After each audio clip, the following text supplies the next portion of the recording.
Okay, hello student, कैसे हैं आप लोग? आई होप अच्छे होंगे। चलिए, आज के क्लास में आज का जो क्लास है बेसिकली 12 पॉइंट ऑफ व्यू से अगर देखा जाए तो आज का एक बहुत ही स्पेशल क्लास है। आज के क्लास में बेसिकली हम लोग किसके बारे में डिस्कस करेंगे? तो अभी सीबीएसई ने जो आपने देखा होगा लेटेस्ट पैटर्न जो इशू किया है, जिसके बेसिस पे इस बार 2021 से 22 का बैच का जो पेपर होने वाला है, आई होप नवंबर लास्ट या दिसंबर फर्स्ट वीक में जो पेपर होगा क्लास 12th का सीबीएसई का, तो उसमें किस पैटर्न पे किस तरह से क्वेश्चन पूछे जाएंगे, या बच्चे इसको लेकर के काफ़ी परेशान है कि कैसे पहले तो सब्जेक्टिव होता था, अब बिल्कुल ही इस बार पूरा का पूरा सारे क्वेश्चंस ऑब्जेक्टिव ही रहेगा। तो उसको लेकर के बच्चों के अंदर बहुत सारे डर बना हुआ है। उसको ये नहीं समझ में आ रहा है बच्चे लोगों को कि हम कैसे आखिर प्रिपरेशन करें, कैसे क्या करें। थोड़ा सा माइंड में जो उथल पुथल चल रहा है, हम उसको सुलझाने का कोशिश कर रहे हैं। और एक तरह से जो सीबीएसई का पैटर्न है, पैटर्न के बारे में भी डिस्कस करेंगे, और साथ ही साथ हम लोग इस बार का जो सीबीएसई 12th में फिजिक्स का पेपर होने वाला है उसका जो ओवरऑल ब्लूप्रिंट क्या होगा, या कैसे किस तरीके से क्वेश्चन का फ्रेमिंग होगा, और किस टॉपिक का कितना इंपॉर्टेंस हो सकती है, तो हम एक तरह से उसके ओवरऑल ब्लूप्रिंट के बारे में डिस्कस कर रहे हैं। तो जो बोर्ड के एग्ज़ाम देने वाले हैं इस बार क्लास 12th का स्टूडेंट, उसके लिए ये आज का लेक्चर जो है बहुत ज़्यादा इंपॉर्टेंट है। बेसिकली इसमें टेक्निकल कंटेंट पे हम लोग ज़्यादा फोकस नहीं करेंगे। कोई क्लास में जैसे किसी टॉपिक को डील करते हैं उस तरह का ये कोई लेक्चर नहीं है। केवल एक तरह से हम ब्लूप्रिंट के बारे में, क्लास 12 का जो लेटेस्ट पेपर होने वाला है उसके बारे में ही ज़्यादा से ज़्यादा हम लोग डिस्कस करेंगे। चलिए देखिए, तो सबसे पहले बात करते हैं क्लास 12th। ऑलरेडी आप जैसा कि जानते हैं क्लास 12th फिजिक्स, आपके पास कितने पार्ट हैं? 2 part. One is volume 1, another part is volume 2। इसमें कोई दिक्कत नहीं है। तो आज के लेक्चर में जो हम लोग ब्लूप्रिंट में देखेंगे वो सिर्फ वॉल्यूम 1, यानी कि जो आपको नवंबर और दिसंबर 2021 में जो पेपर होने वाला है उसमें जो क्वेश्चन आएंगे, सिर्फ कहां से क्वेश्चन आएंगे? वॉल्यूम 1 से। तो वॉल्यूम 1 के अंदर कितने चैप्टर्स हैं? टोटल नंबर ऑफ चैप्टर्स अगर वॉल्यूम 1 के अंदर देखा जाए, total number of chapters volume 1 के अंदर कितने हैं? एक्चुअली 8। क्या क्या है? इलेक्ट्रिक चार्ज एंड फील्ड्स है, इलेक्ट्रिक पोटेंशियल एंड कैपेसिटेंस है, करंट इलेक्ट्रिसिटी है, मूविंग चार्ज एंड मैग्नेटिज्म है, मैग्नेटिज्म एंड मैटर है, इलेक्ट्रोमैग्नेटिक इंडक्शन है, ऑल्टरनेटिंग करंट है, और इलेक्ट्रोमैग्नेटिक वेव्स हैं। तो टोटल चैप्टर्स हमारे पास कितने हैं? 8, जिसमें से इलेक्ट्रोमैग्नेटिक वेव्स जो है, actually this is a kind of optics का ये पार्ट है, जो कि क्लास 12 के पार्ट 2 में, यानी कि वॉल्यूम 2 जब हम लोग स्टडी करेंगे तो उसमें रे ऑप्टिक्स के बारे में भी पढ़ेंगे, वेव ऑप्टिक्स के बारे में पढ़ेंगे। उसी के अंदर ये इलेक्ट्रोमैग्नेटिक वेव्स भी चला जाता है। तो इलेक्ट्रोमैग्नेटिक वेव्स जो है वो हमारे वॉल्यूम 1 में तो है, पार्ट 1 में है, बट इसको हम लोग ऑप्टिक्स के सेक्शन में कंसीडर करते हैं। तो जिसको कि हम लोग वॉल्यूम 2 जो देखेंगे, जो आपको अराउंड मेरे ख्याल से मार्च लास्ट या अप्रैल फर्स्ट वीक या अप्रैल में जो पेपर होने वाला है उसमें हम लोग डिस्कस करेंगे, वो ऑप्टिक्स के सेक्शन में चला जाएगा।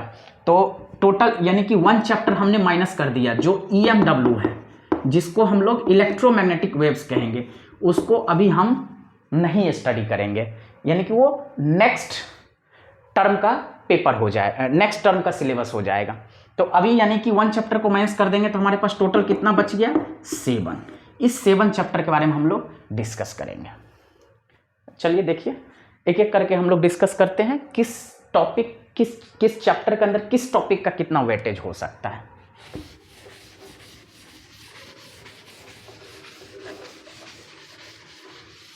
तो जो रिमेनिंग हमारे पास 7 चैप्टर्स बचे, यानी कि फिजिक्स पार्ट फर्स्ट, सिलेबस में हमारे पास कितने चैप्टर्स हैं? 7 चैप्टर्स। क्या क्या है वो 7 चैप्टर्स देखते हैं। सबसे पहले हमारे पास है इलेक्ट्रिक चार्ज एंड फील्ड्स, दूसरा हमारे पास है electric potential,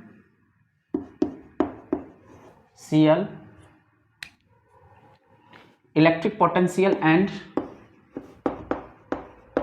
capacitance. Next chapter हमारे पास है current electricity.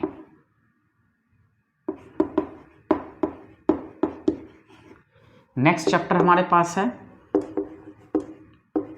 Moving charge and magnetism. Next chapter हमारे पास है magnetism and matter, magnetism and matter. और नेक्स्ट चैप्टर हमारे पास है इलेक्ट्रो मैग्नेटिक इंडक्शन।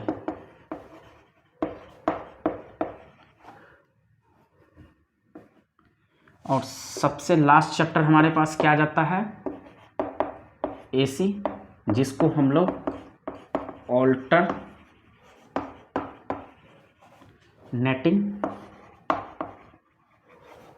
करंट कहते हैं।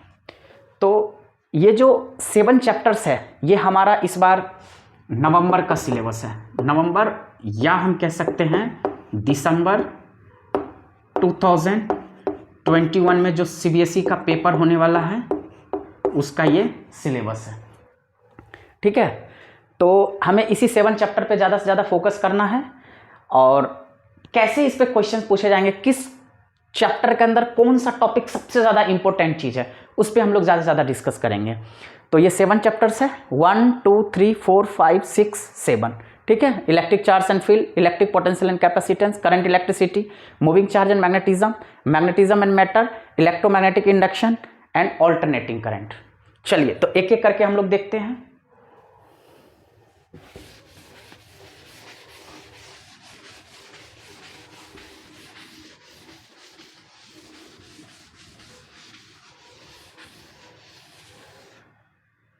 सबसे पहले चैप्टर 1 के बारे में बात करते हैं।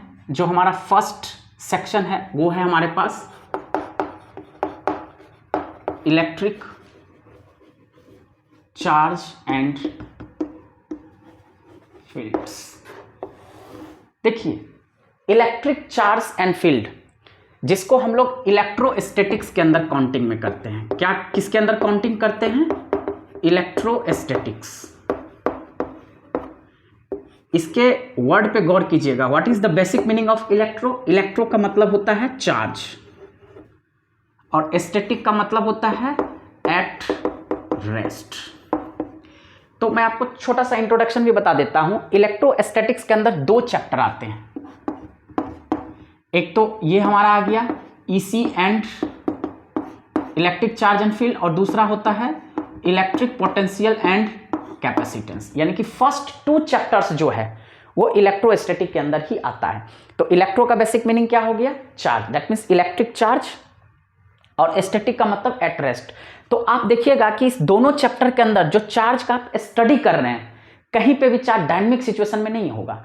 चार्ज हर केस में क्या होगा? रेस्ट पे होगा। और उसके हम डिफरेंट बिहेवियर और कैरेक्टर के बारे में क्या कर रहे हैं? एनालिसिस कर रहे हैं। जैसे आप कूलम्स लॉ पढ़ते हैं, तो कूलम्स लॉ में बेसिकली क्या कर रहे हैं? कोई भी 2 पॉइंट चार्ज का हमारे पास सिस्टम है, तो आप गौर कीजिए, जब भी कूलम्स लॉ अप्लाई करते हैं तो वहां पे चार्ज डायनेमिक सिचुएशन में नहीं होता है। चार्ज हमेशा क्या होता है? स्टेशनरी होता है, रुका हुआ है। दैट्स वाई हम 2 पॉइंट चार्ज का हम सिस्टम लेते हैं, नॉट फॉर 2 पॉइंट। हम इनफाइनाइट नंबर ऑफ चार्जेस का भी सिस्टम ले सकते हैं, बट कूलम्स लॉ अप्लाई करने के लिए कम से कम मिनिमम 2 पॉइंट चार्ज का सिस्टम तो होना ही होना चाहिए। चलिए, तो बेसिकली इलेक्ट्रोस्टैटिक जो हम फर्स्ट 2 चैप्टर्स के अंदर पढ़ेंगे, उसमें से अभी हम सिर्फ डिस्कस किसके बारे में कर रहे हैं? पहले chapter electric charge and fields के अंदर। देखिए, ये चैप्टर के अंदर क्या हमें स्टडी करना चाहिए? तो सबसे पहला चीज जो होता है वो हमें क्या क्या चीज पे फोकस करना चाहिए? फर्स्ट हमें फोकस करना चाहिए concept of charge. That means basic concept of charge आपको पता होना चाहिए कि charge is nothing, it is the flow of ion, simply is called a charge. Next जो हमारे पास टॉपिक्स आता है प्रॉपर्टीज ऑफ चार्ज। देखिए, इसको आपको बहुत अच्छे से समझना पड़ेगा। एक्चुअली प्रॉपर्टीज ऑफ चार्जेस के ऊपर डायरेक्ट क्वेश्चन कभी नहीं पूछा जाता है, लेकिन इसका यूज हर जगह हम लोग करते हैं। जैसे अगर आप गॉस थ्योरम अप्लाई करते वहां पे भी प्रॉपर्टी से क्वेश्चन पूछा जा सकता है।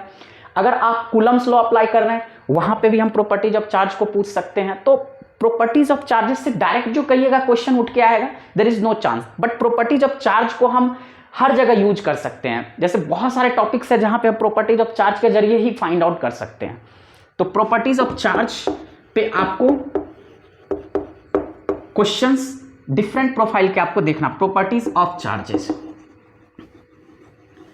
अब ये जो प्रॉपर्टीज ऑफ चार्जेज है आप जानते हैं ऑलरेडी 3 तरह का बेसिक प्रॉपर्टी है। एडिटिविटी प्रॉपर्टी है, क्वांटाइजेशन है और कंजर्वेशन। तो कंजर्वेशन तो जस्ट सिंपल है, आप जानते हैं charge can neither be created और not destroyed but it can be change from one form to another. तो इट्स वेरी सिंपल, तो ये कोई चीज नहीं है। सबसे 2 इंपॉर्टेंट प्रॉपर्टी जो इसका होता है इस पे हमें समझना चाहिए, एडिटिविटी और दूसरा हमारे पास है क्वांटाइजेशन। तो ये जो Q बराबर लिखते हैं प्लस माइनस एनी लिख देते हैं और यहाँ पे एडिटिविटी बराबर क्या लिख देते हैं, Q is equal to Q1 plus Q2 up to क्या लिख देते हैं, Qn। तो ये जो आपने बेसिकली फॉर्मूला देखा, तो एडिटिविटी और क्वांटाइजेशन प्रॉपर्टी के आपके ऊपर प्रॉपर्टीज ऑफ चार्जेस में एडिटिविटी और क्वांटाइजेशन के ऊपर वर्कआउट आपको करना पड़ेगा। और कैसे हम क्वांटाइजेशन को अप्लाई करते हैं इसको प्रैक्टिकली भी समझना पड़ेगा। आप ये जो सोचिएगा कि इस पे डायरेक्ट क्वेश्चन आएगा, देयर इज नो चांस। ये किसी भी दूसरे फॉर्मेट में आपको ये कॉन्सेप्ट को पूछ सकता है, इस कॉन्सेप्ट के ऊपर आपको क्वेश्चन पूछ सकता है। ये तो चीज हो गया प्रॉपर्टीज ऑफ चार्ज, जिसको आपको समझना है। नेक्स्ट देखिए क्या होता है, उसके बाद हमारे पास कूलम्स लॉ स्टार्ट होता है। तो कूलम्स लॉ आप बेसिकली जानते हैं, यानी कि नेक्स्ट टॉपिक जो हमारे पास आता है वो हमारे पास आता है CL, शॉर्ट फॉर्म हम इसको क्या कह देते हैं, CL। कूलम्स लॉ पे भी आपको क्वेश्चंस करने हैं, लेकिन कूलम्स लॉ पे किस टाइप के क्वेश्चंस करने हैं। देखिए कूलम्स लॉ आपको पता है नेचर ऑफ इलेक्ट्रोस्टैटिक फोर्स को, actually magnitude of electrostatic force को देता है। तो कूलम्स लॉ के ऊपर जो क्वेश्चंस कीजिएगा, बेसिक क्वेश्चन तो आपको आना ही चाहिए। और इसके बाद इस पे इस टाइप का जरूर क्वेश्चन पूछता है, आपने देखा होगा चार्ज का डिस्ट्रीब्यूशन कैसे, जैसे हमारे पास 2 पॉइंट चार्ज का सिस्टम है और उसके बीच में किसी पॉइंट पे हमने एक थर्ड चार्ज को रख दिया, तो उसके चलते सिस्टम कैसे इक्विलिब्रियम में आएगा या चार्ज का डिस्ट्रीब्यूशन कैसे आएगा। तो हम इस टाइप के भी क्वेश्चंस आप देखिएगा, एसएल अरोड़ा या कोई भी रेफरेंस बुक आप यूज कर सकते हैं, वहां पे आपको इस प्रोफाइल के क्वेश्चंस मिलेगा। तो कूलम्स लॉ के एप्लीकेशन पे आपको ज्यादा फोकस करना। Next, pattern of electric field lines. देखिए pattern of electric field lines का कैसे हम स्केच करेंगे ये आपको पता होना चाहिए। जैसे पॉजिटिव चार्ज की बहुत ही सिंपल, पॉजिटिव और नेगेटिव, इस पे तो कभी नहीं पूछेगा। जब भी पूछेगा तो प्लस और माइनस, यानी कि डाइपोल के चलते पैटर्न पूछेगा, 2 पॉजिटिव चार्ज के चलते इलेक्ट्रिक फील्ड लाइन का पैटर्न कैसे होगा ये पूछ सकता है। या फिर कोई भी plane sheet, but plane sheet के चलते ज्यादातर पूछा नहीं है। जब भी पूछता है तो डाइपोल के चलते पूछता है और 2 पॉजिटिव चार्ज के चलते ही इलेक्ट्रिक फील्ड लाइन का पैटर्न पूछा जाता है। तो कूलम्स लॉ हो गया। इसके बाद जो हमारे पास देखिए इलेक्ट्रिक फील्ड का कॉन्सेप्ट आता है। तो इलेक्ट्रिक फील्ड के ऊपर बस इलेक्ट्रिक फील्ड का आपको कॉन्सेप्ट पता होना चाहिए। Electric field due to a point charge कैसे निकालते हैं, तो 1/4 जैसे हम आपको बताते हैं। थोड़ा सा इलेक्ट्रिक फील्ड के बारे में ज़्यादा हम थोड़ा डिस्कस कर देते हैं।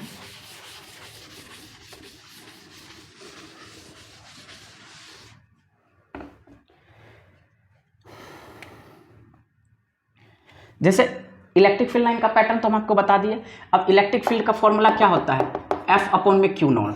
तो ये तो बेसिक फॉर्मूला है, ये आपको आना ही चाहिए। Electric field due two point charge का फॉर्मूला क्या होता है, E = 1/4πε0 Q/r²। तो इस पे क्वेश्चंस कैसे बनते हैं ये सब चीज़ तो आपको समझना है। सिस्टम के चलते जहाँ पे हम प्रिंसिपल ऑफ सुपरपोजिशन लगाते हैं, इस पे भी न्यूमेरिकल आ सकता है। मतलब दैट मीन्स देखिए वैसे तो बहुत सारे के सारे टॉपिक ही इंपॉर्टेंट है, लेकिन अगर आपको ज़्यादा इंटेंशन देने की बात आएगी तो इलेक्ट्रिक फील्ड पे भी आपको स्ट्रेस देना पड़ेगा। इलेक्ट्रिक फील्ड पे डेफिनेटली क्वेश्चंस पूछेगा। और इलेक्ट्रिक देखिए उसके बाद नेक्स्ट जो आता है हमारे पास electric flux. Electric flux important है, लेकिन इलेक्ट्रिक फ्लक्स का कॉन्सेप्ट हम गॉस थ्योरम के जरिए भी चेक कर सकते हैं। तो अगर आप फ्लक्स को अच्छे से समझ लेते हैं तो गॉस थ्योरम में आपको ज़्यादा परेशानी नहीं होगा। और गॉस थ्योरम में आपको पता है डेरिवेशन ओरिएंटेड, तो इस बार क्वेश्चन आएगा नहीं। सिंपल आपको केवल ऑब्जेक्टिव वे में पूछेगा तो ड्राइव से आप बच जाएगा। गॉस थ्योरम में बेसिकली क्या करते थे हम लोग, ड्राइव करते थे। और गॉस थ्योरम में जो एप्लीकेशंस देखते थे तो बड़े बड़े क्वेश्चंस होते थे, जैसे क्यूब दे दिया लेकर के उसके इस फेस पे आपको क्या निकालना था, नेट फ्लक्स निकालना था, फिर गॉस थ्योरम अप्लाई करके चार्ज निकालना था। तो उतने बड़े बड़े क्वेश्चन का तो कम चांसेस है। तो इसलिए हम बताते हैं कि गॉस थ्योरम के जरिए हम किसका कॉन्सेप्ट चेक करते थे, गॉस थ्योरम बेसिकली करते क्या थे, फ्लक्स ही तो फाइंड आउट करते थे वहां पे भी। तो फ्लक्स पे आपको बहुत ज्यादा स्ट्रेस देना है, यानी कि अगर इलेक्ट्रिक चार्ज एंड फील्ड के अंदर सबसे इंपॉर्टेंट टॉपिक को माना जाए तो हम कहते हैं इलेक्ट्रिक फील्ड और इलेक्ट्रिक फ्लक्स को अगर आप अच्छे से समझ लेते हैं तो मैक्सिमम क्वेश्चन को आप डील कर लीजिएगा। और तीसरा होता है इलेक्ट्रिक डायपोल। तो इलेक्ट्रिक डायपोल में ज्यादा कुछ नहीं है। इलेक्ट्रिक डायपोल क्या होता है, pair of two equal and opposite charges separated by certain distance that is 2a। और हम इसके स्ट्रेंथ को कैसे फाइंड आउट करते हैं, तो वाया इलेक्ट्रिक डायपोल मोमेंट के जरिए फाइंड आउट करते हैं। तो इसमें कोई बहुत ज्यादा चीज नहीं है। और फिर उसी डायपोल को हम उसी डायपोल के चलते इलेक्ट्रिक फील्ड एक्सियल पे निकालते हैं, इक्वेटोरियल पे। तो देखिए यहां पे तो आपको ड्राइव करना नहीं है, तो आप यहां पे बच के निकल सकते हैं। कैसे निकल सकते हैं, तो देखिए electric field at an axial point जो आपने पढ़ा और electric field at an equatorial point जो आपने पढ़ा। सॉरी, मैं आपको इधर लिख के दिखाता हूं, ये ज्यादा बेटर आपको अच्छे से समझ में आएगा। Electric field at an axial point और electric field at an equatorial. तो एक्सियल जो होता है वो इक्वेटोरियल का जस्ट क्या होता है, ट्वाइस होता है। ये आपको पता होना चाहिए। तो यहां पे आप देखिए बहुत आसान काम है। एक्सियल का अगर हम डेरिवेशंस करते थे पहले, एक्सियल का डेरिवेशन जब हम करते हैं तो कम से कम 1.5 पेज में चला जाता है। फिर इक्वेटोरियल का भी देखते हैं तो ये भी अराउंड 1.5 पेज में चला जाता है। तो टू मच लेंदी हो जाता है। बट यहाँ पे आपको कोई टेंशन नहीं लेना है, बहुत ही इजी चीज़ है। केवल इस कंक्लूजन को ध्यान में रखिए कि एक्सियल जो होता है वो इक्वेटोरियल का जस्ट क्या होता है, ट्वाइस होता है। यानी कि आप किसी डायपोल के चलते जो एक्सियल पॉइंट पे इलेक्ट्रिक फील्ड निकालोगे वो इक्वेटोरियल का जस्ट क्या हो जाएगा, डबल हो जाएगा। तो ऑब्वियस सी बात है इक्वेटोरियल पे जो होगा एक्सियल पे डबल हो जाएगा, और जो एक्सियल पे होगा तो इक्वेटोरियल पे फाइंड आउट करेंगे तो क्या हो जाएगा, हाफ हो जाएगा। तो ये मैथमेटिकल एक्सप्रेशन को ध्यान रखना है। तो ज्यादा कुछ नहीं है इसमें। एक्सियल और इक्वेटोरियल के बीच में जो रिलेशन होता है इसको दिमाग में रखना है, क्योंकि इस पे क्वेश्चन बनने की ज्यादा प्रोबेबिलिटी है। नेक्स्ट है इलेक्ट्रिक फ्लक्स के ऊपर हमने आपको बता दिया, बहुत ज्यादा इंपॉर्टेंट चीज है। और इसमें हम एक चीज और बताए थे, जैसे डायपोल के बारे में जब बात करते हैं, डायपोल तो बहुत ही सिंपल है, डायपोल पे तो क्वेश्चन पूछेगा ही पूछेगा। लेकिन डायपोल के चलते हम देखते हैं कि जब किसी डायपोल को यूनिफॉर्म इलेक्ट्रिक फील्ड के अंदर रख देते हैं तो इलेक्ट्रिक फील्ड उसके ऊपर क्या एक्सर्ट करता है, टॉर्क। तो उस केस में टॉर्क का एक्सप्रेशन आपने देखा था, टॉर्क बराबर हमारे पास क्या होता है, PE sin थीटा। और ये मैक्सिमम कब होगा, तो जब थीटा हमारे पास कितना डिग्री हो जाएगा, 90 डिग्री। तो उस केस में टॉर्क क्या हो जाएगा, मैक्सिमम हो जाएगा। टॉर्क क्या हो जाएगा, मैक्सिमम हो जाएगा। तो ये हमारा मैक्सिमम का कंडीशंस होता है, आपने पढ़ा ही होगा। और जब हम थीटा को 0 डिग्री रखेंगे और 180 डिग्री रखेंगे तो उस पर टॉर्क हमारा क्या हो जाएगा, मिनिमम हो जाएगा। यानी कि टॉर्क मिनिमम हमारा कहाँ पे हो जाएगा, टॉर्क हमारा मिनिमम होगा जब थीटा हमारे पास कितना डिग्री होगा, 0 डिग्री या फिर 180 डिग्री, क्योंकि साइन 0 और 180 का वैल्यू कितना होता है, 0 होता है। तो टॉर्क पे भी क्वेश्चन देखना है।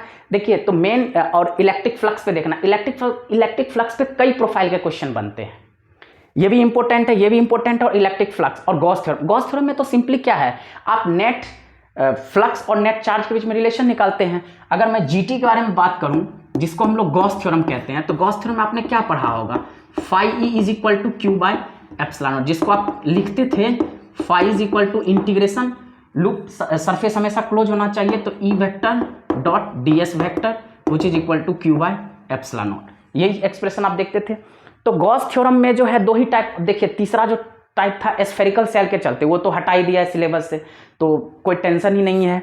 सिर्फ दो ही बचता है, infinite long charge straight wire के चलते और इनफाइनाइट प्लेन सीट के चलते। तो बहुत ही सिंपल है, इसके ऊपर डायरेक्ट केवल फॉर्मूला डेरिवेशन से कोई मतलब नहीं है। सिर्फ फॉर्मूला को अगर आप ध्यान में रखते हैं तो बहुत अच्छे से स्ट्रेट वे में क्वेश्चन को सॉल्व कर सकते हैं, आपको कोई दिक्कत नहीं होगी। ठीक है, तो अब ओवरऑल कहते हैं इलेक्ट्रिक चार्ज फील्ड के अंदर किस पे हमें ज्यादा स्ट्रेस देना चाहिए। तो फाइनल जो कंक्लूजन इस चैप्टर के अंदर मैं बता रहा हूं वो हमारे पास 4 पॉइंट को आप बहुत ज्यादा ध्यान में रखिएगा।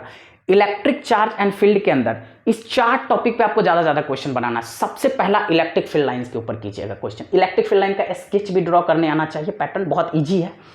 और इलेक्ट्रिक फील्ड के ऊपर जो डिफरेंट प्रोफाइल के क्वेश्चन बनते हैं, जैसे सबसे इंपॉर्टेंट रिलेशन हमारा एक्सियल और इक्वेटोरियल के बीच में है। उसके बाद electric field two point charge, ये सब बहुत ईजी है। नेक्स्ट पहला तो इलेक्ट्रिक फील्ड के ऊपर देखिए, दूसरा आप किसके ऊपर देखिएगा, इलेक्ट्रिक फ्लक्स के ऊपर देखिएगा। इलेक्ट्रिक फ्लक्स के ऊपर बहुत ज्यादा चांसेस है क्वेश्चन पूछने का। और अगला हमारे पास गॉस थ्योरम है। गॉस थ्योरम पे सिर्फ 2 ही है आपके पास, तो electric field, electric flux, Gauss theorem और डायपोल के ऊपर। ये 4 चीज के ऊपर आपको ज्यादा से ज्यादा न्यूमेरिकल पे फोकस करना है और इसके कॉन्सेप्ट को भी बहुत अच्छे से क्लियर करना है। तो आप इलेक्ट्रिक चार्ज एंड फील्ड के ऊपर जितने भी क्वेश्चंस आ सकते हैं डेफिनेटली आप उसको बहुत अच्छे तरीके से क्लिक कर दोगे और आई होप आपको कोई दिक्कत, इस चैप्टर के क्वेश्चन को क्लिक करने में पेपर में कोई दिक्कत नहीं आएगी। चलिए अगला जो चैप्टर है नेक्स्ट, उसके बारे में हम लोग डिस्कस करते हैं। वो चैप्टर हमारे पास क्या है, इलेक्ट्रिक पोटेंशियल एंड कैपेसिटेंस। बहुत ही इंपॉर्टेंट चैप्टर है, दैट मींस इलेक्ट्रो, यानी कि ये सेकंड पार्ट ऑफ इलेक्ट्रोस्टैटिक है। ये चैप्टर बहुत ज्यादा इंपॉर्टेंट है। तो electric charge and electric potential and capacitance, electric potential and capacitance, electric potential and capacitance. देखिए बहुत ही शानदार चैप्टर है। इलेक्ट्रिक पोटेंशियल एंड कैपेसिटेंस के अंदर किसको देखेंगे, क्या क्या इंपॉर्टेंट टॉपिक्स है जिस पे हमें ज्यादा से ज्यादा स्ट्रेस देना चाहिए। बहुत ही सिंपल चीज है। सबसे पहले इलेक्ट्रिक पोटेंशियल क्या होता है। Electric potential the amount of work done और amount of energy required to bring a charge from infinity to a particular point against electrostatic force is called as electric potential, जिसको हम लोग कैसे express करते हैं, V is equal to W upon में Q0।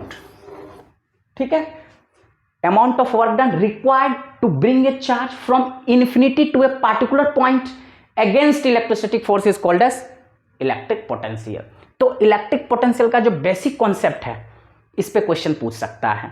और electric potential जैसे आप इलेक्ट्रिक फील्ड में पढ़े थे, electric field due to a point charge, उसी तरीके से यहाँ पे क्या देखना है, electric potential due to a point charge. तो बहुत ही सिंपल रिलेशन, जैसे उसमें पढ़े थे E इज इक्वल टू हमारे पास क्या था, के क्यू अपॉन आर स्क्वायर। तो यहाँ पे V की जगह क्या हो जाएगा, K into Q by are.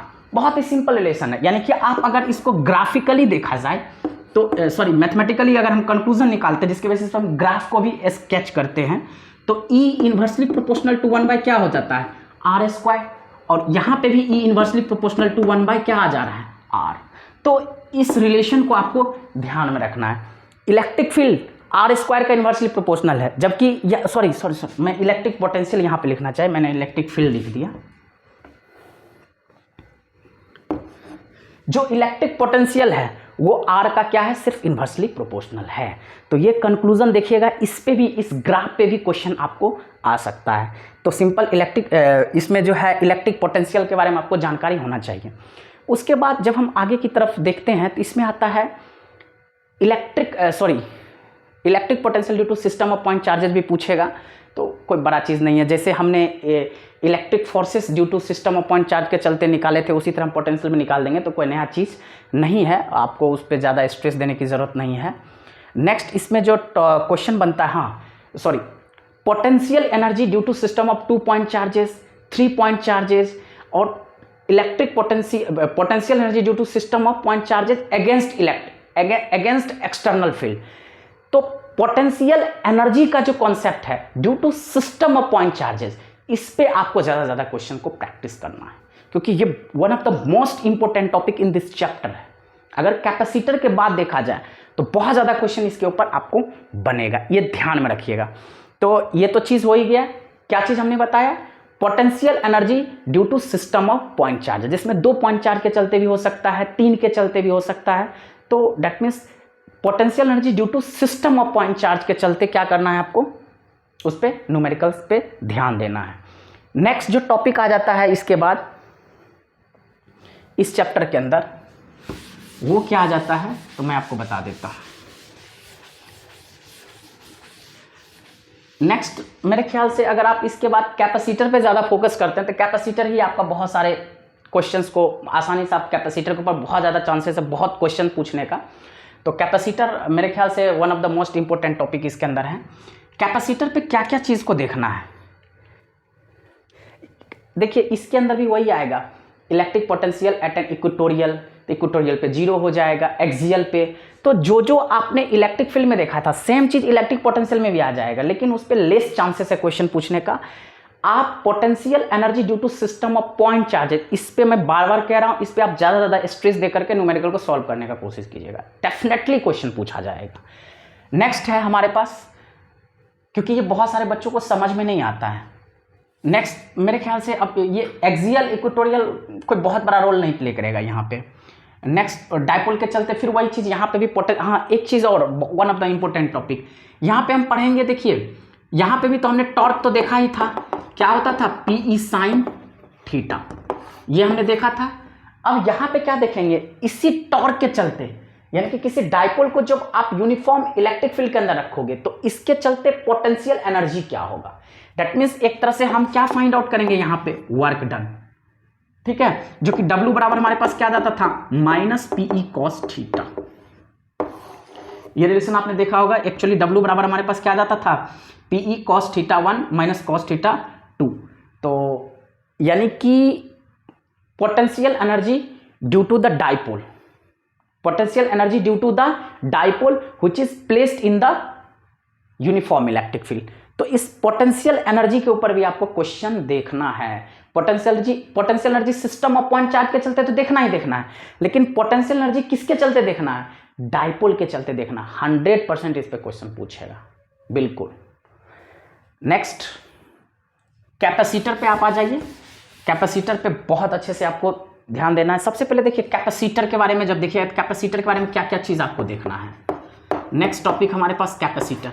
पहला तो कैपेसिटर क्या है, एक डिवाइस है basically which is use to store charge या होल्ड इलेक्ट्रिक चार्ज, और इसके एबिलिटी को ही हम लोग क्या कह देते हैं, कैपेसिटेंस कह देते हैं। तो Q डायरेक्टली प्रोपोर्शनल टू हमारे पास क्या होता है, V, इसी को खोलते हैं तो Q = CV, और कैपेसिटेंस क्या हो जाता है, Q/V। इसमें कोई दिक्कत नहीं। इसका SI यूनिट क्या होता है, फैरेड,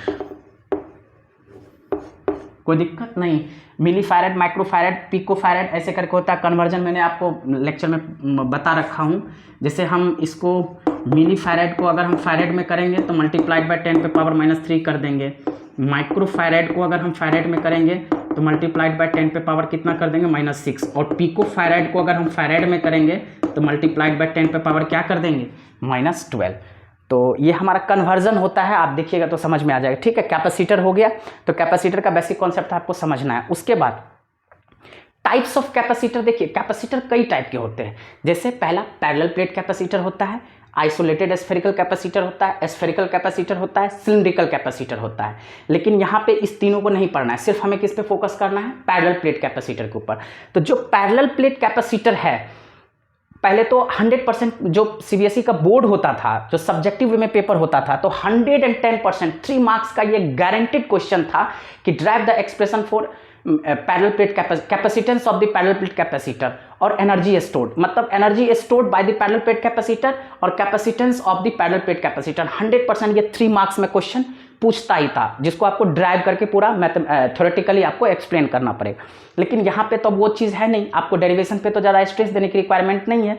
तो आप इसका अगर फाइनल, जैसे हम पैरेलल प्लेट कैपेसिटर के चलते कैपेसिटेंस कैसे फाइंड आउट करेंगे, तो ये एक्सप्रेशन को सिर्फ आप ध्यान में रखते हैं, तो न्यूमेरिकल को इसमें कोई ज़्यादा घुमा करके क्वेश्चन नहीं आता, straight put the formula get the answer, तो आपको कोई दिक्कत इसमें नहीं होगा। तो पैरेलल प्लेट कैपेसिटर पे आपको फोकस करना है, और पैरेलल प्लेट कैपेसिटर के चलते एनर्जी को कैसे स्टोर करेंगे उसका भी डायरेक्ट ½ CV², इस पे बहुत ऑटोमेटिकली, जैसे हमारे पास एनर्जी का एक्सप्रेशन जो ½ CV² आ जाएगा, तो ऑटोमेटिकली आप क्या कर सकते हो, देखो यहाँ पे आप यहाँ पे C के जगह सब्स्टिट्यूट करो, रिलेशन आपका डिफरेंट पैरामीटर में क्या होता चला जाएगा, टर्म चेंज होता चला जाएगा। जैसे U बराबर एक ½ CV² है, तो U = ½ C के जगह पे आप इंस्टेड ऑफ Q/V पुट कर देते हो, तो Q/V × V², तो ये V और ये V कैंसिल हो जाएगा, तो क्या हो जाएगा, ½ QV। दैट मीन्स यही एनर्जी किस फॉर्मेट में चला गया, चार्ज और पोटेंशियल के केस में आ गया, ये कैपेसिटेंस और पोटेंशियल के केस में आ गया, ठीक है। उसी तरह से यहाँ पे सब्स्टिट्यूशन आप V के जगह पे कर दोगे तो ये किसके टर्म में आ जाएगा, C और Q के टर्म में आ जाएगा। दैट मीन्स यानी कि पैरेलल प्लेट कैपेसिटर का कैपेसिटेंस के ऊपर क्वेश्चन पूछेगा, और पैरेलल प्लेट कैपेसिटर के द्वारा जो एनर्जी स्टोर्ड होता है उस एनर्जी के ऊपर, यानी कि इसी फॉर्मूला के ऊपर आपको न्यूमेरिकल पूछेगा। 110% इस पे आपको ज़्यादा से ज़्यादा स्ट्रेस देना है। नेक्स्ट हमारे पास जो आ जाता है डाइलेक्ट्रिक। जैसे देखिए डाइलेक्ट्रिक मॉलिक्यूल के ऊपर भी पूछ सकता है कि पोलर डाइलेक्ट्रिक मॉलिक्यूल क्या होता है, नॉन पोलर डाइलेक्ट्रिक मॉलिक्यूल क्या होता है। तो ये थ्योरेटिकल है, ज़्यादा कुछ नहीं है। अभी तो मेरे पास टाइम नहीं है, तो मैं आपको बिल्कुल एक्सप्लेन करके बता देता। बहुत ही सिंपल 2-3 पॉइंट आपको ध्यान में रखना है, ठीक है। तो आप पढ़ सकते हैं, कहीं पे भी आपको मिल जाएगा, ठीक है। तो आप polar dielectric, non polar dielectric के बारे में डिफरेंस जो होता है बेसिकली, एक सिमेट्रिकल होता है, अनसिमेट्रिकल होता है, ये 2-3 पॉइंट को आप ध्यान में रखिएगा। तो इस पे ज़्यादा कुछ चांस नहीं है, लेस चांसेस है, ठीक है। मेन होता है डाइलेक्ट्रिक्स के ऊपर क्वेश्चन बनने की प्रोबेबिलिटी। तो देखिए डाइलेक्ट्रिक्स में दो केसेस होता है, जब पैरेलल प्लेट कैपेसिटर के अंदर किसी कंडक्टिंग स्लैब को डाल देंगे तो कैपेसिटेंस क्या होगा, और वही पैरेलल प्लेट कैपेसिटर के अंदर अगर हम डाइलेक्ट्रिक स्लैब को इंसर्ट कर देंगे देन उस पैरेलल प्लेट कैपेसिटर का कैपेसिटेंस क्या होगा। तो इस पे क्वेश्चन पूछता है, ठीक है। तो अगर हाई लेवल में क्वेश्चन जैसे HOTS ऑर्डर का, higher order thinking skill type का क्वेश्चन अगर बनने की प्रोबेबिलिटी होगा तो यही दो टॉपिक से चांसेस है, ठीक है, क्योंकि थोड़ा सा क्रिटिकल आता है। इसमें बहुत सारे केसेस देखते हैं हम लोग, बैटरी किस केस में कनेक्टेड है, किस केस में डिसकनेक्टेड है, उस केस में हम उसका कैपेसिटेंस कैसे निकालेंगे, एनर्जी स्टोर्ड कैसे निकालेंगे, पोटेंशियल कैसे निकालेंगे। तो कहने का मतलब आप उतना हाई लेवल का क्वेश्चन तो आएगा नहीं, आप सिंपल क्या कीजिएगा कि पैरेलल प्लेट कैपेसिटर के अंदर जब हम किसी डाइलेक्ट्रिक स्लैब को इंसर्ट कर देते हैं तो उसकी कैपेसिटेंस का फॉर्मूला क्या होता है। इसमें दो फॉर्मूला होता है। अगर डाइलेक्ट्रिक स्लैब कंप्लीटली फिल्ड है, पैरेलल प्लेट कैपेसिटर के अंदर कंप्लीटली फिल्ड है तो कैपेसिटेंस का अलग फॉर्मूला होगा।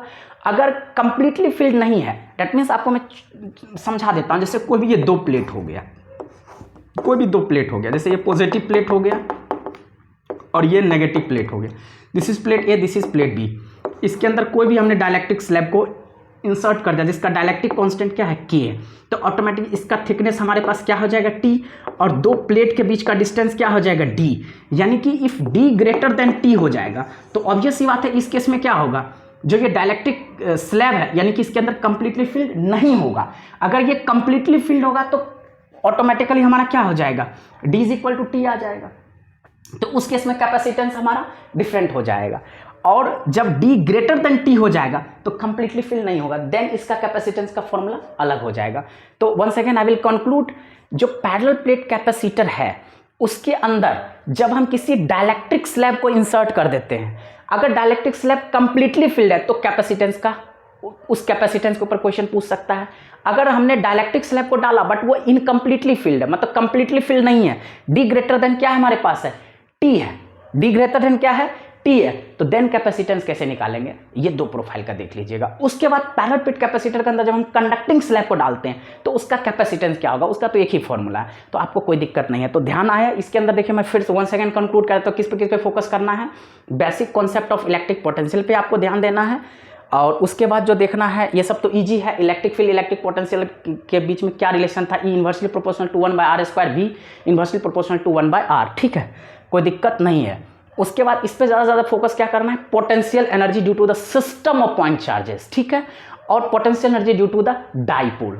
नेक्स्ट उसके बाद आप सीधे आ जाइए पैरेलल प्लेट कैपेसिटर के कैपेसिटेंस पे आपको वर्कआउट करना है, और पैरेलल प्लेट कैपेसिटर के चलते एनर्जी स्टोर्ड का क्या फॉर्मूला होता है उसके ऊपर न्यूमेरिकल देखना।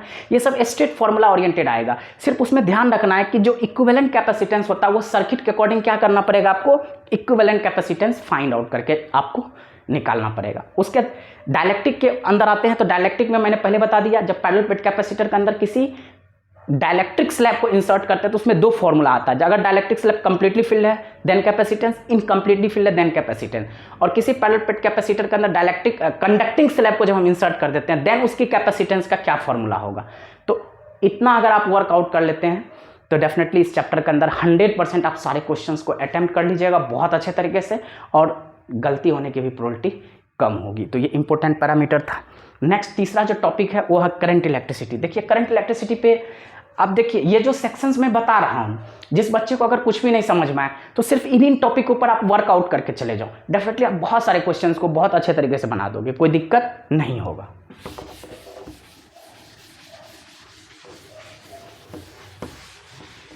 नेक्स्ट टॉपिक जो है हमारे पास वो है one of the most important topic, that is called as current electricity. नाम सुनते के साथ कितने बच्चों का हालत खराब हो जाता है, जबकि बहुत ही मज़ेदार चैप्टर है ये करंट इलेक्ट्रिसिटी। देखिए मैं बताऊंगा शॉर्ट, देखिए हमारे पास जो है ये शॉर्ट कट, अगर लास्ट में किसी को नहीं समझ में है तो चलिए मैं किसी नेक्स्ट लेक्चर का जो मैं वीडियो बनाऊंगा तो उसमें मैं आपको सिर्फ इंपॉर्टेंट टॉपिक जो सबसे इजी है केवल वही लिख दूंगा। मतलब ओवरऑल ये 7 चैप्टर में मिला करके मेरे ख्याल से 12 या 13 टॉपिक होगा।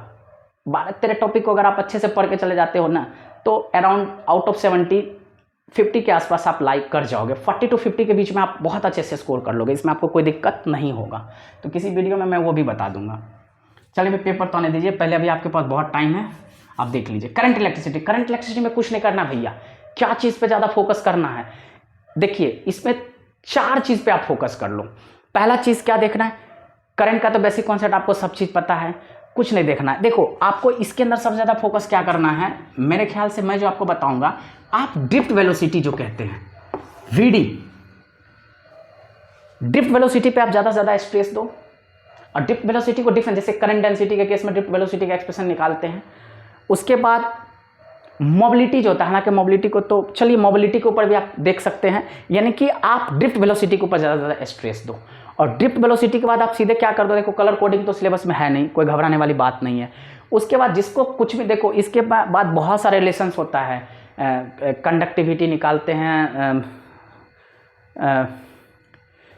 उसके बाद जो है इसका ड्रिफ्ट वेलोसिटी का करंट डेंसिटी केस में एक्सप्रेशन देखते हैं, बहुत सारे एक्सप्रेशन इसके अंदर आता है। EMF, इलेक्ट्रोमोटिव फोर्स, EMF और इलेक्ट्रिक पोटेंशियल जिसको हम लोग V लिखते हैं, ठीक है। तो अगर दोनों में देखा जाए तो किसकी वैल्यू सबसे ज्यादा होगी, तो EMF always greater than V, electromotive force always greater than V, इसको समझ लेना है। इस पे न्यूमेरिकल्स आएंगे आपको, मैं थोड़ा सा इलेक्ट्रोमोटिव फोर्स के बारे में बता देता हूं। देखो इलेक्ट्रोमोटिव फोर्स और इलेक्ट्रिक पोटेंशियल में क्या फ़र्क है। इलेक्ट्रिक पोटेंशियल तो आप जानते हो, ठीक है। EMF के बारे में बता देता हूं। जैसे कोई सर्किट है, किसी सर्किट के अंदर जब आप किसी करंट को लो पोटेंशियल से हाई पोटेंशियल की तरफ फ्लो करवाना चाहोगे, जैसे देखिए आप बहुत अच्छे से जानते हो, मैं आपको एक चीज़ समझाता हूँ।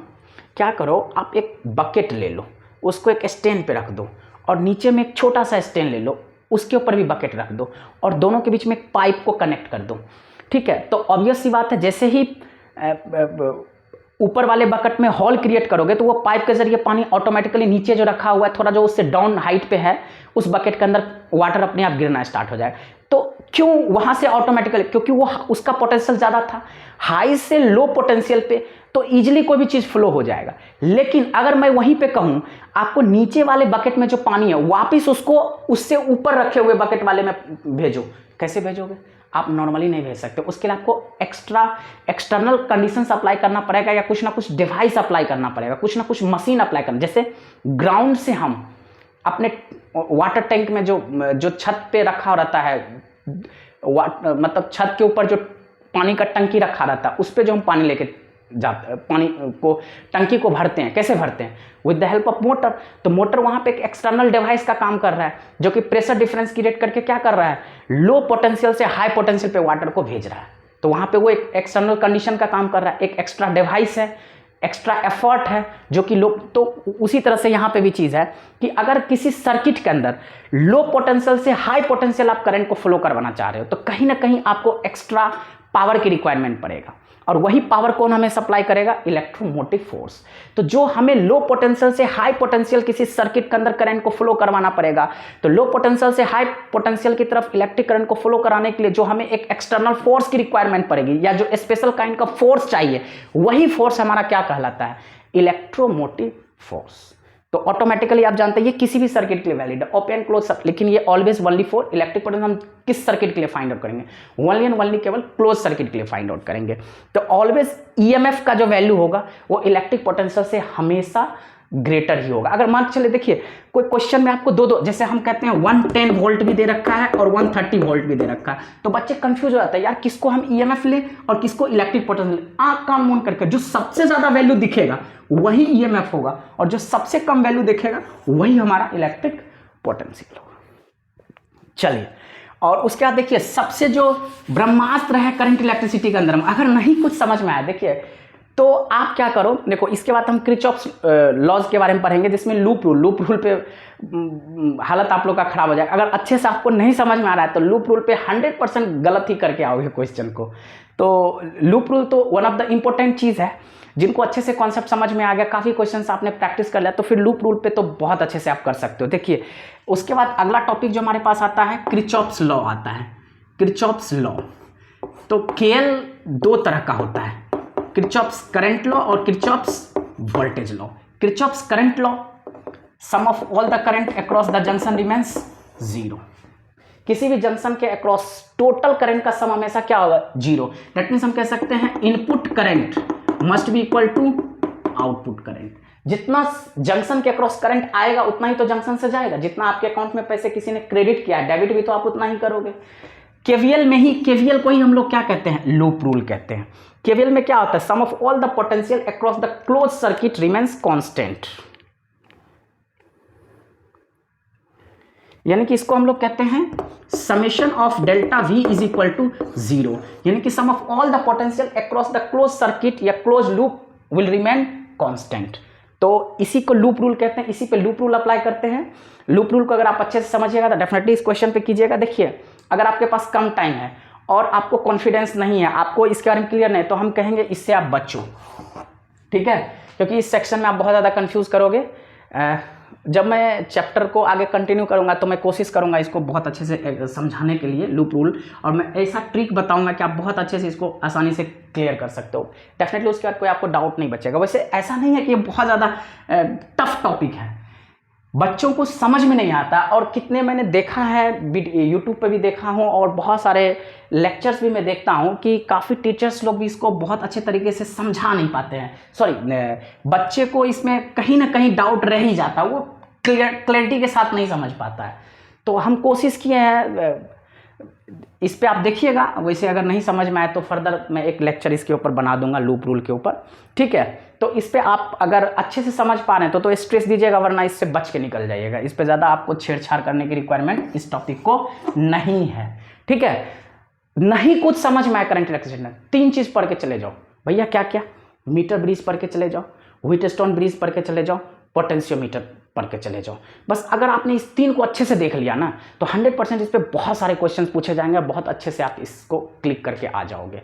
देखो क्या है, सबसे इंपॉर्टेंट चीज़ क्या है, व्हीटस्टोन ब्रिज क्या है, हम इसको समझाते हैं आपको। व्हीटस्टोन ब्रिज पे कैसे क्वेश्चंस पूछे जाते हैं, इस पे तो 100% क्वेश्चन रहेगा ही रहेगा, एकदम रहेगा। व्हीटस्टोन ब्रिज और मीटर ब्रिज में कोई ज़्यादा डिफरेंस नहीं है। व्हीटस्टोन ब्रिज और मीटर ब्रिज दोनों में क्या फर्क है? देखो, व्हीटस्टोन ब्रिज किस पे काम करता है, बैलेंसिंग कंडीशन पे काम करता है। That means current across galvanometer must भी क्या होना चाहिए, जीरो। बैलेंसिंग कंडीशन का वैल्यू मतलब current across galvanometer is equal to zero होना चाहिए। अपने आप देखोगे 4 आर्म लगा रहता है और बीच में हम क्या लगा देते हैं, गैल्वेनोमीटर लगा देते हैं। तो हम पहले चेक करेंगे कि व्हीटस्टोन ब्रिज बैलेंस है या नहीं है।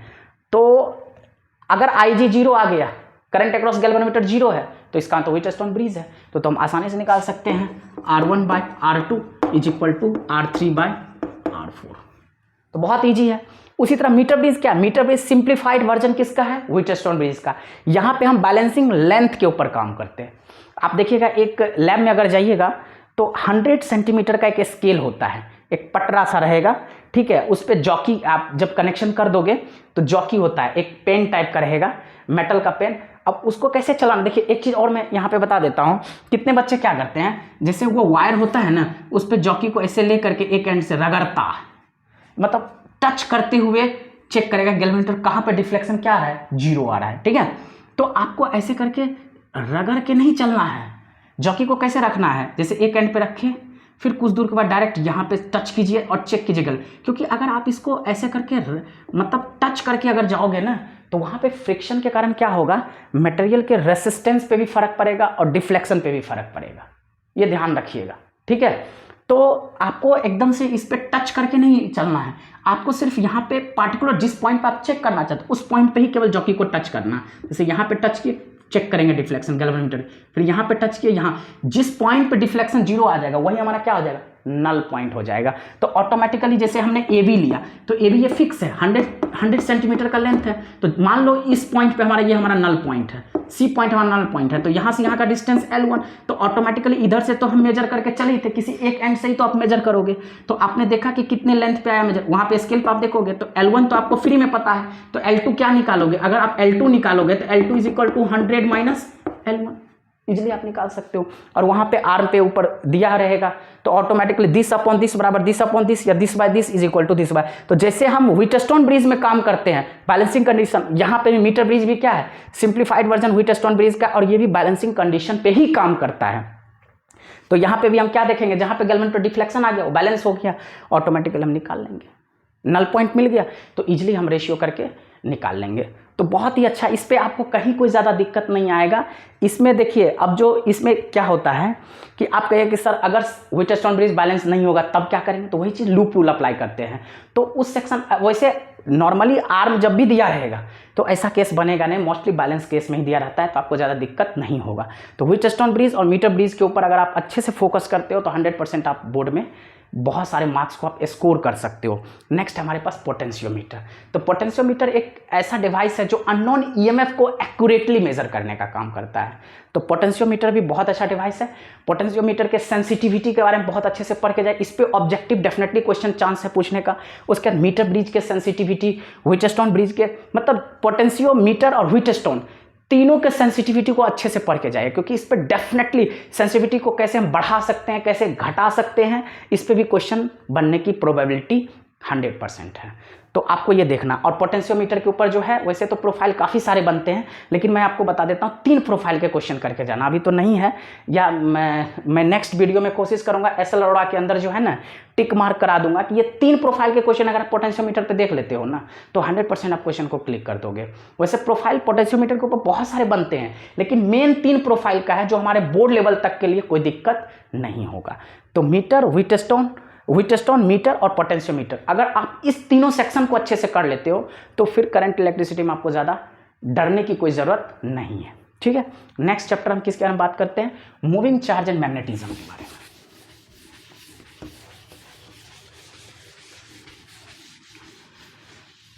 देखिए मूविंग चार्ज एंड मैग्नेटिज्म, अगला टॉपिक हमारे पास क्या है, moving charge and magnetism.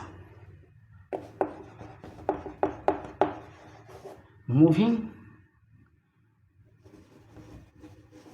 Charge and magnetism. देखिए moving charge and magnetism one of the most important chapter है। चैप्टर तो सारे इंपॉर्टेंट, आप कहोगे सर हर चैप्टर को ही आप मोस्ट इंपॉर्टेंट कहते हो, है तो मैं क्या करूं, 12 के अंदर वॉल्यूम 1 ही तो पढ़ने वाला चैप्टर है, वॉल्यूम 2 के अंदर क्या है, 3 ही तो टॉपिक है, ray optics, web optics, semiconductor, उसके बाद है क्या, कुछ भी नहीं है। तो मूविंग चार्ज एंड मैग्नेटिज्म बहुत इंपॉर्टेंट चैप्टर है। इसका जितने भी टॉपिक है हर टॉपिक अपने आप में इंपॉर्टेंट क्वेश्चन है, आप यही समझ लो। इसमें कुछ नहीं कह सकते हैं कि इससे क्वेश्चन नहीं आएगा, इससे नहीं आएगा। जैसे पहले सीबीएसई में जो सब्जेक्टिव टाइप का क्वेश्चन होता था तो ये चैप्टर का सबसे ज़्यादा मैं वेटेज लेके मैं बच्चों को बताता। तो यहाँ से आप देख भी सकते हैं, पास्ट ईयर के क्वेश्चन को चेक भी कर सकते हैं। मूविंग चार्ज एंड मैग्नेटिज्म के अंदर जितने भी टॉपिक है हर टॉपिक अपने आप में एक क्वेश्चन है।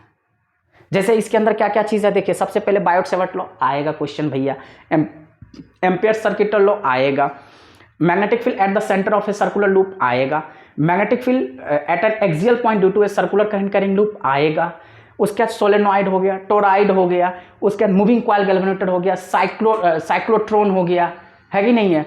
तो ये सब जितने भी टॉपिक्स इसके अंदर है, पैरेलल एंटी पैरेलल वायर के चलते फोर्स का जो हम एक्सप्रेशन निकालते हैं, ये सारे टॉपिक अपने आप में इंपॉर्टेंट है। तो मूविंग चार्ज एंड मैग्नेटिज्म में मैं कुछ नहीं कहूँगा कि ये इंपॉर्टेंट नहीं है, ये इंपॉर्टेंट नहीं है, फलान नहीं है, ढेकान नहीं है, ये नहीं है, वो नहीं है।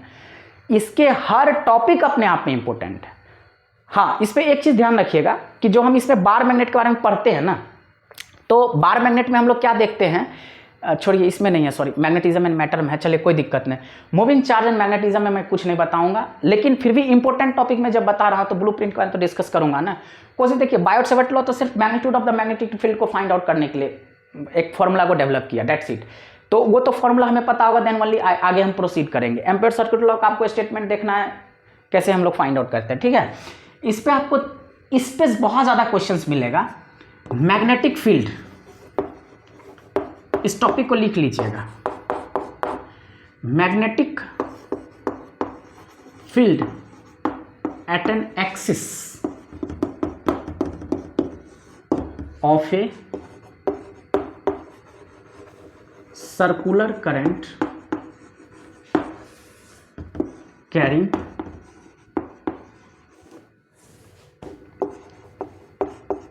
लूप।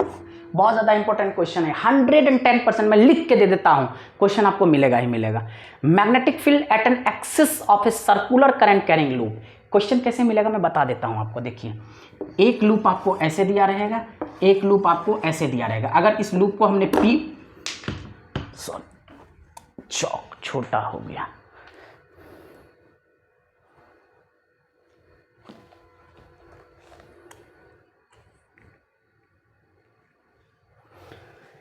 एक लूप अगर हमारे पास P है तो दूसरा लूप हमारे पास Q है, तो इसके चलते देखो इसका ये एक्सिस हुआ, इसका एक्सिस हुआ, ठीक है, कोई दिक्कत नहीं है। अब एक चीज़ गौर करने का कोशिश कीजिएगा, इसके एक्सिस पे जो मैग्नेटिक फील्ड आएगा P के, यानी कि magnetic field due to Q, उसी तरह से जब हम इस लूप के लिए निकालेंगे तो ये इसका एक्सिस हो जाएगा, तो ये मैग्नेटिक फील्ड ड्यू टू क्या हो जाएगा, magnetic field due to P। तो ये देखो यहाँ से स्टार्ट हुआ, ये टेल और ये हेड, फिर इसका BQ का हम क्या देखेंगे, ये टेल और ये हेड, तो टेल टू हेड जब वेक्टर कंबाइन होता है तो रिजल्टेंट बीचों बीच जाता है, तो ये हमारे पास क्या देगा, रिजल्टेंट मैग्नेटिक फील्ड। तो resultant magnetic field is equal to क्या हो जाएगा, BP प्लस BQ, ठीक है। तो अगर मैं इसका मैग्नीट्यूड निकालूंगा तो बाय पाइथागोरस थ्योरम लगाऊंगा, ऑटोमेटिकली आप यहाँ पे गौर कर सकते हैं आप, ठीक है, कोई दिक्कत नहीं है। तो इसका रिजल्टेंट मैग्नेटिक फील्ड अगर निकालेंगे तो अंडर B बराबर क्या हो जाएगा, under root BP square plus BQ square. इस तरीके से इस टाइप का क्वेश्चन देखिएगा, 100% पेपर में आएगा। Magnetic field at an axis of a circular current carrying loop, इस पे आपको ज़्यादा वर्कआउट करने की रिक्वायरमेंट। चलिए नेक्स्ट टॉपिक के बारे में डिस्कस करते हैं। उसके बाद इस पे देखिए, वैसे तो मैंने पहले ही बता दिया, सारे चैप्टर ही अपने आप में इंपॉर्टेंट है। बार मैग्नेट को as a current carrying solenoid का एज ए बार मैग्नेट क्यों कहते हैं, तो इन सारी चीज़ों को अच्छे से देख लीजिएगा, और ज़्यादा कुछ नहीं है। बार मैग्नेट को हम, करंट कैरिंग सोलेनॉइड को हम बार मैग्नेट क्यों कहते हैं, बड़ा सिंपल सी बात है। जैसे कि बार मैग्नेट के अंदर जो कैरेक्टर होता है वही कैरेक्टर अगर सोलेनॉइड फुलफिल कर रहा है तो डेट्स वाई हम करंट कैरिंग सोलेनॉइड को भी बार मैग्नेट कह देते हैं। रीज़न क्या होता है कि सोलेनॉइड के अंदर जो मैग्नेटिक फील्ड लाइंस का पैटर्न देखिए बिल्कुल यूनिफॉर्म होता है, कॉन्स्टेंट होता है, जो कि बार मैग्नेट के इनसाइड में जो मैग्नेटिक फील्ड लाइंस का पैटर्न होता है वो भी कॉन्स्टेंट और यूनिफॉर्म होता है। तो that's why current carrying solenoid को हम क्या, किसके तरह बिहेव करते हैं, एज ए बार मैग्नेट की तरह, ठीक है। तो इसके सारे टॉपिक इंपॉर्टेंट है, इसमें पार्टिकुलर किसी पे कहूँ कि ये आएगा ये नहीं आएगा तो गलत बात है, लेकिन जो अभी मैंने बताया magnetic field at an axis of a circular current carrying loop, ये तो भैया रामबाण है, 100% ये आएगा ही आएगा। अगर आप लोगों ने इसको अच्छे से समझ लिया तो सोच लो कि एक क्वेश्चन तो आपने बोर्ड में कर दिया, ठीक है, तो कोई दिक्कत वाली बात नहीं, एक क्या दो भी क्वेश्चन इस पे से आ सकते हैं, ठीक है। चलिए नेक्स्ट जो इसमें सबसे लास्ट टॉपिक है वो है moving coil galvanometer. Moving coil galvanometer, जैसा कि आप लोग सब जानते हो, ये गैल्वेनोमीटर क्या है, ये एक ऐसा डिवाइस है जो करंट को डिटेक्ट करता है। It is not a device which is use to measure the current, गलत, इट इज़ रॉन्ग। गैल्वेनोमीटर कभी भी करंट को मेजर नहीं करता है, ये करंट को सिर्फ क्या करता है, डिटेक्ट करता है। किसी सर्किट के अंदर करंट प्रेजेंट है या नहीं है, उसके प्रेजेंस को केवल ये क्या करता है, इंस्ट्रूमेंट डिटेक्ट करता है। तो इसको हम लोग G से इंडिकेट करते हैं, सर्कल के अंदर डाल देते हैं, ठीक है, ये कोडिंग है, जस्ट सिंबल है, हम समझते हैं इसको। तो मूविंग कॉइल गैल्वेनोमीटर के ऊपर कैसे क्वेश्चन पूछेगा, तो मूविंग कॉइल गैल्वेनोमीटर के सेंसिटिविटी पे क्वेश्चन पूछेगा और conversion of moving coil galvanometer, जैसे गैल्वेनोमीटर किस केस में एमीटर की तरह बिहेव करने लगेगा और मूविंग कॉइल गैल्वेनोमीटर किस केस में वोल्टमीटर की तरह बिहेव करने लगेगा। तो conversion of moving coil galvanometer into ammeter और conversion of moving coil galvanometer into voltmeter, ठीक है। इस दोनों कन्वर्जन के ऊपर आप इसके जो थ्योरेटिकल वे है इसको अच्छे से कीजिएगा, यानी कि मूविंग कॉइल गैल्वेनोमीटर के ऊपर थ्योरेटिकली वे में अगर देखा जाए तो बहुत अच्छे से इसको समझिएगा कि कैसे कन्वर्ज करते हैं, कैसे इसकी सेंसिटिविटी होती है, बढ़ा घटा सकते हैं। तो मूविंग कॉइल गैल्वेनोमीटर के ऊपर आपको वर्कआउट करना है, ठीक है, और ज़्यादा कुछ नहीं है। और मैग्नेटिक फील्ड लाइन का जो पैटर्न होता है, मैग्नेटिक फील्ड लाइन का क्या क्या कैरेक्टर होता है, चलिए वो तो मैग्नेटिज्म एंड मैटर के अंदर देखूंगा। नेक्स्ट चैप्टर हमारे पास क्या है, मैग्नेटिज्म एंड मैटर।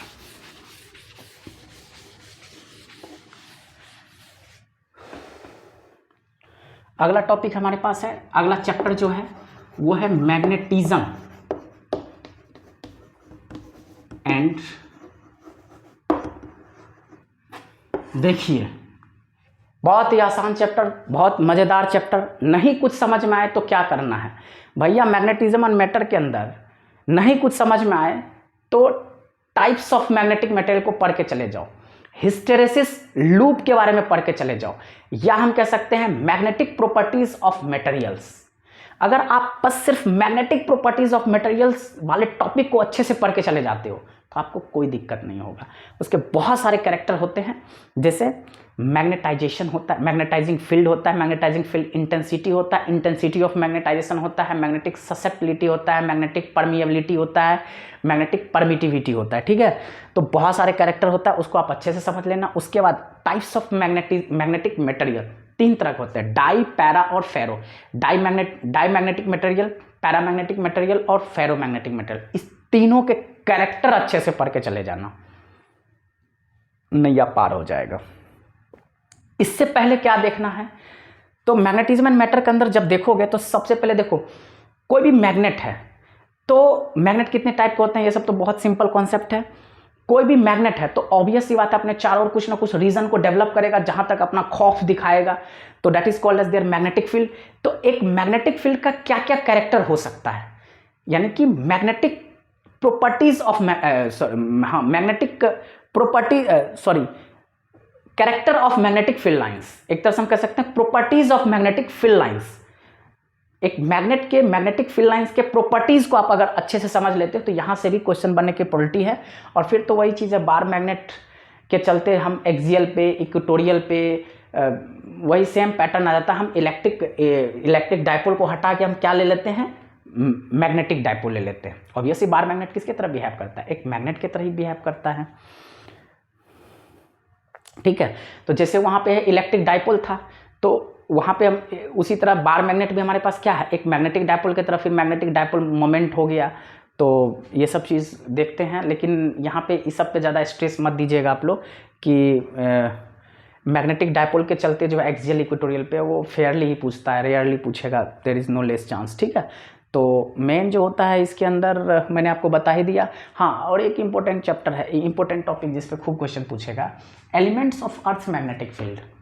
एक चीज़ मैं आपको बता देता हूँ, देखिए अर्थ हमारा बार मैग्नेट की तरह बिहेव करता है। पहला चीज़ तो क्यों बार मैग्नेट की तरह बिहेव करता है, दूसरा चीज़ अर्थ जो एक परमानेंट मैग्नेट का सोर्स है, इसका what's the reason why earth having a source of permanent magnetism.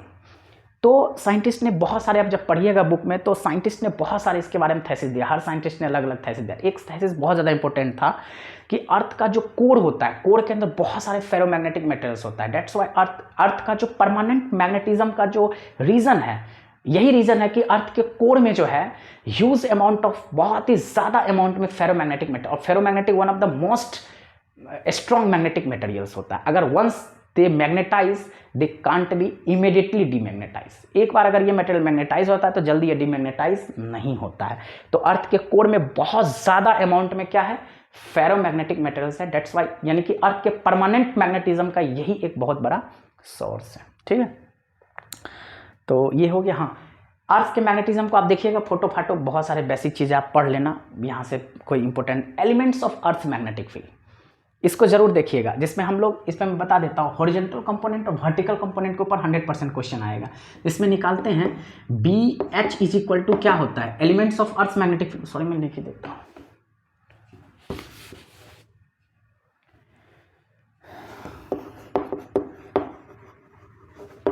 Elements of earth magnetic field, elements of earth magnetic field. तो इसमें देखिए हमारे पास जो है 2 कंपोनेंट है, हॉरिजॉन्टल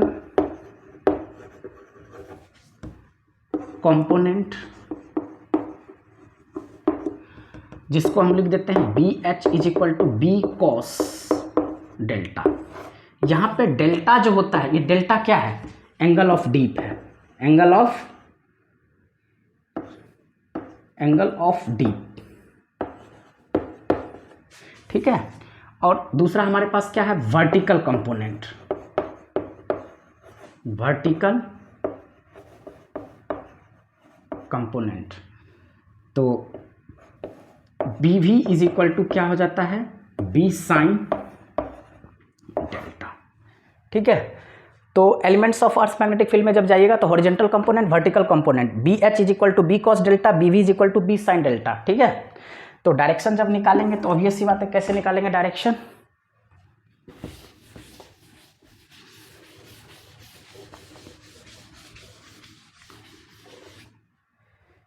ऑब्वियस सी बात है,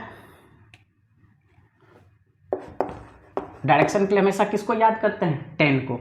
तो ये क्या हो जाएगा, B V upon B H, this implies, आप देख ही रहे हैं क्या हो जाएगा यहाँ पे, sorry,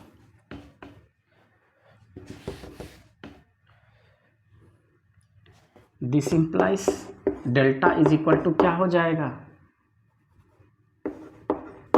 ten inverse B V upon B H, that will give you the direction, ठीक है।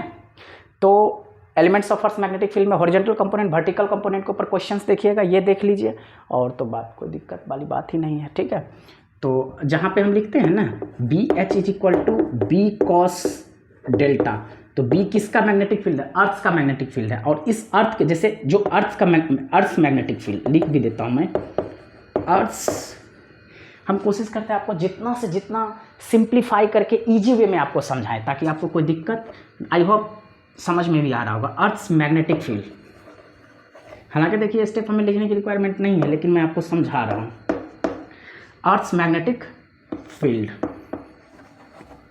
तो इसको हम लोग किससे इंडिकेट करते हैं, इस बी से, और यही बी का ही तो दो कंपोनेंट है ना, बी एच और बी वी। तो बी एच हमारे पास क्या हो जाता है, बी कॉस डेल्टा, और बी वी हमारे पास क्या आ जाता है, बी साइन डेल्टा, यानी कि horizontal component, vertical component, B क्या है, अर्थ मैग्नेटिक फील्ड, जो कि यहाँ पे दे रखा, ठीक है। तो आपको अच्छे समझ में आएगा। दैट्स इस चैप्टर का अंदर ज़्यादा कुछ नहीं, elements of earth magnetic field के ऊपर क्या करना है आपको, न्यूमेरिकल करना है, और मैग्नेटिक प्रॉपर्टीज ऑफ मटेरियल्स को अच्छे से पढ़ लीजिएगा, जिसमें डाई, पैरा, फेरो के सारे कैरेक्टर को अच्छे से समझ लीजिएगा। इस चैप्टर के अंदर आपको कोई दिक्कत होने वाली नहीं है, मोस्ट ऑफ ये थ्योरेटिकल चैप्टर ही है। नेक्स्ट चैप्टर हमारे पास क्या आ जाता है, one of the last, electromagnetic induction, then we are discussing about AC. AC में भी मैं आपको शॉर्ट ट्रिक बताऊंगा कि क्या क्या चीज़ आप पढ़ के जाओगे तो आपका काम हो जाएगा, ज़्यादा कुछ नहीं है। Electromagnetic induction, electromagnetic induction, electromagnetic induction जिसको हम लोग EMI भी कहते हैं। कोई भी आप इलेक्ट्रॉनिक आइटम या कुछ भी चीज़ आप परचेज करते हो तो कम, अगर आपके पास पैसे न होते कंपनी में से क्या बना लेते हो, EMI बना लेते, तो वो वाला EMI नहीं है, एक्चुअली ये इलेक्ट्रोमैग्नेटिक इंडक्शन है। कैसे होता है, तो फ्लक्स चेंज होने से EMF इंड्यूस होता है, करंट डेवलप होता है, बस यही चीज़ है ये इलेक्ट्रोमैग्नेटिक इंडक्शन। और क्या चीज़ है, विदाउट एनी फिजिकल कॉन्टैक्ट जब कोई चीज़ किसी के अंदर डेवलप हो गया, यहाँ पे कुछ नहीं दिख रहा है, लेकिन अचानक हमने कुछ अजीबोगरीब हरकत करने लगा तो कुछ ना कुछ मेरे अंदर हो रहा है, जिसका इफेक्ट आप लोगों को दिख रहा है कि नहीं है। तो इस पे हम जब इलेक्ट्रोमैग्नेटिक इंडक्शन पढ़ाएंगे तो इस पे बहुत सारे हम थेसिस देंगे। एनर्जी कितने टाइप होते हैं, नेगेटिव एनर्जी, पॉजिटिव एनर्जी, कोई कहता है वहाँ गया इसको भूत धर लिया, है कि नहीं है। तो एक्चुअली वो एनर्जी होता है, एनर्जी कई फॉर्म में होते हैं। तो मेनली हम एनर्जी को नेगेटिव और पॉजिटिव, जहाँ जैसे आप किसी मंदिर में जाते हो, है कि नहीं है, किसी धार्मिक स्थल पे जाते हो, तो that is the source of positive energy, वहाँ पे आपको सकारात्मक फीलिंग आता है क्योंकि वहाँ पे पॉजिटिव एनर्जी है। लेकिन वहीं अगर आप किसी सुनसान जगह पे चले जाते हैं तो वहाँ नेगेटिव एनर्जी का सोर्स है, तो ऑटोमेटिकली आपके अंदर नेगेटिविटी ज़्यादा से ज़्यादा आ जाएगा, और वो एनर्जी ऑब्वियस सी बात है, नेगेटिव एनर्जी हार्मफुल होता है, तो आपको नुकसान भी पहुंचा सकता है, ठीक है। तो ये सब बहुत सारे चीज़ देखेंगे जब हम आपको इलेक्ट्रोमैग्नेटिक इंडक्शन चैप्टर पढ़ाएंगे, तो इस पर बहुत इंटरेस्टिंग पहलू भी है जिसको हम डिस्कस करेंगे, ठीक है। चलिए अभी इलेक्ट्रोमैग्नेटिक इंडक्शन के अंदर जो इंपॉर्टेंट टॉपिक है उसको पढ़ते हैं। बहुत ही सिंपल सी बात है भैया, इसके अंदर क्या देखना है, फैराडे का लॉ देखना है। फैराडे ने भैया 2 लॉ दिया। पहला लॉ उसने कुछ नहीं किया, इलेक्ट्रोमैग्नेटिक इंडक्शन को केवल डिफाइन किया। दूसरा लॉ उसने क्या दिया कि अगर EMF इंड्यूस होगा तो भैया उसका औकात क्या होगा, दैट मींस उसकी मैग्नीट्यूड क्या होगा। तो बहुत ही सिंपल सी बात है, EMF is equal to mod of EMF is equal to हम लोग क्या लिख देते हैं, माइनस d∅dt। तो यहाँ पे B लगा देते हैं, rate of change of magnetic flux, ठीक है। तो magnitude of induced EMF is equal to क्या हो जाएगा, d∅B अपॉन में dt। यानी कि फ्राइडे का लॉ, फ्राइडे का फर्स्ट लॉ केवल इलेक्ट्रोमैग्नेटिक इंडक्शन को डिफाइन किया, और फ्राइडे का सेकंड लॉ क्या था कि जो भी ईएमएफ इंड्यूस्ड हुआ उसका मैग्नीट्यूड क्या होगा, दैट्स इट। इसके अलावा फ्राइडे का कोई रोल इसमें नहीं था। आगे आया लेंज।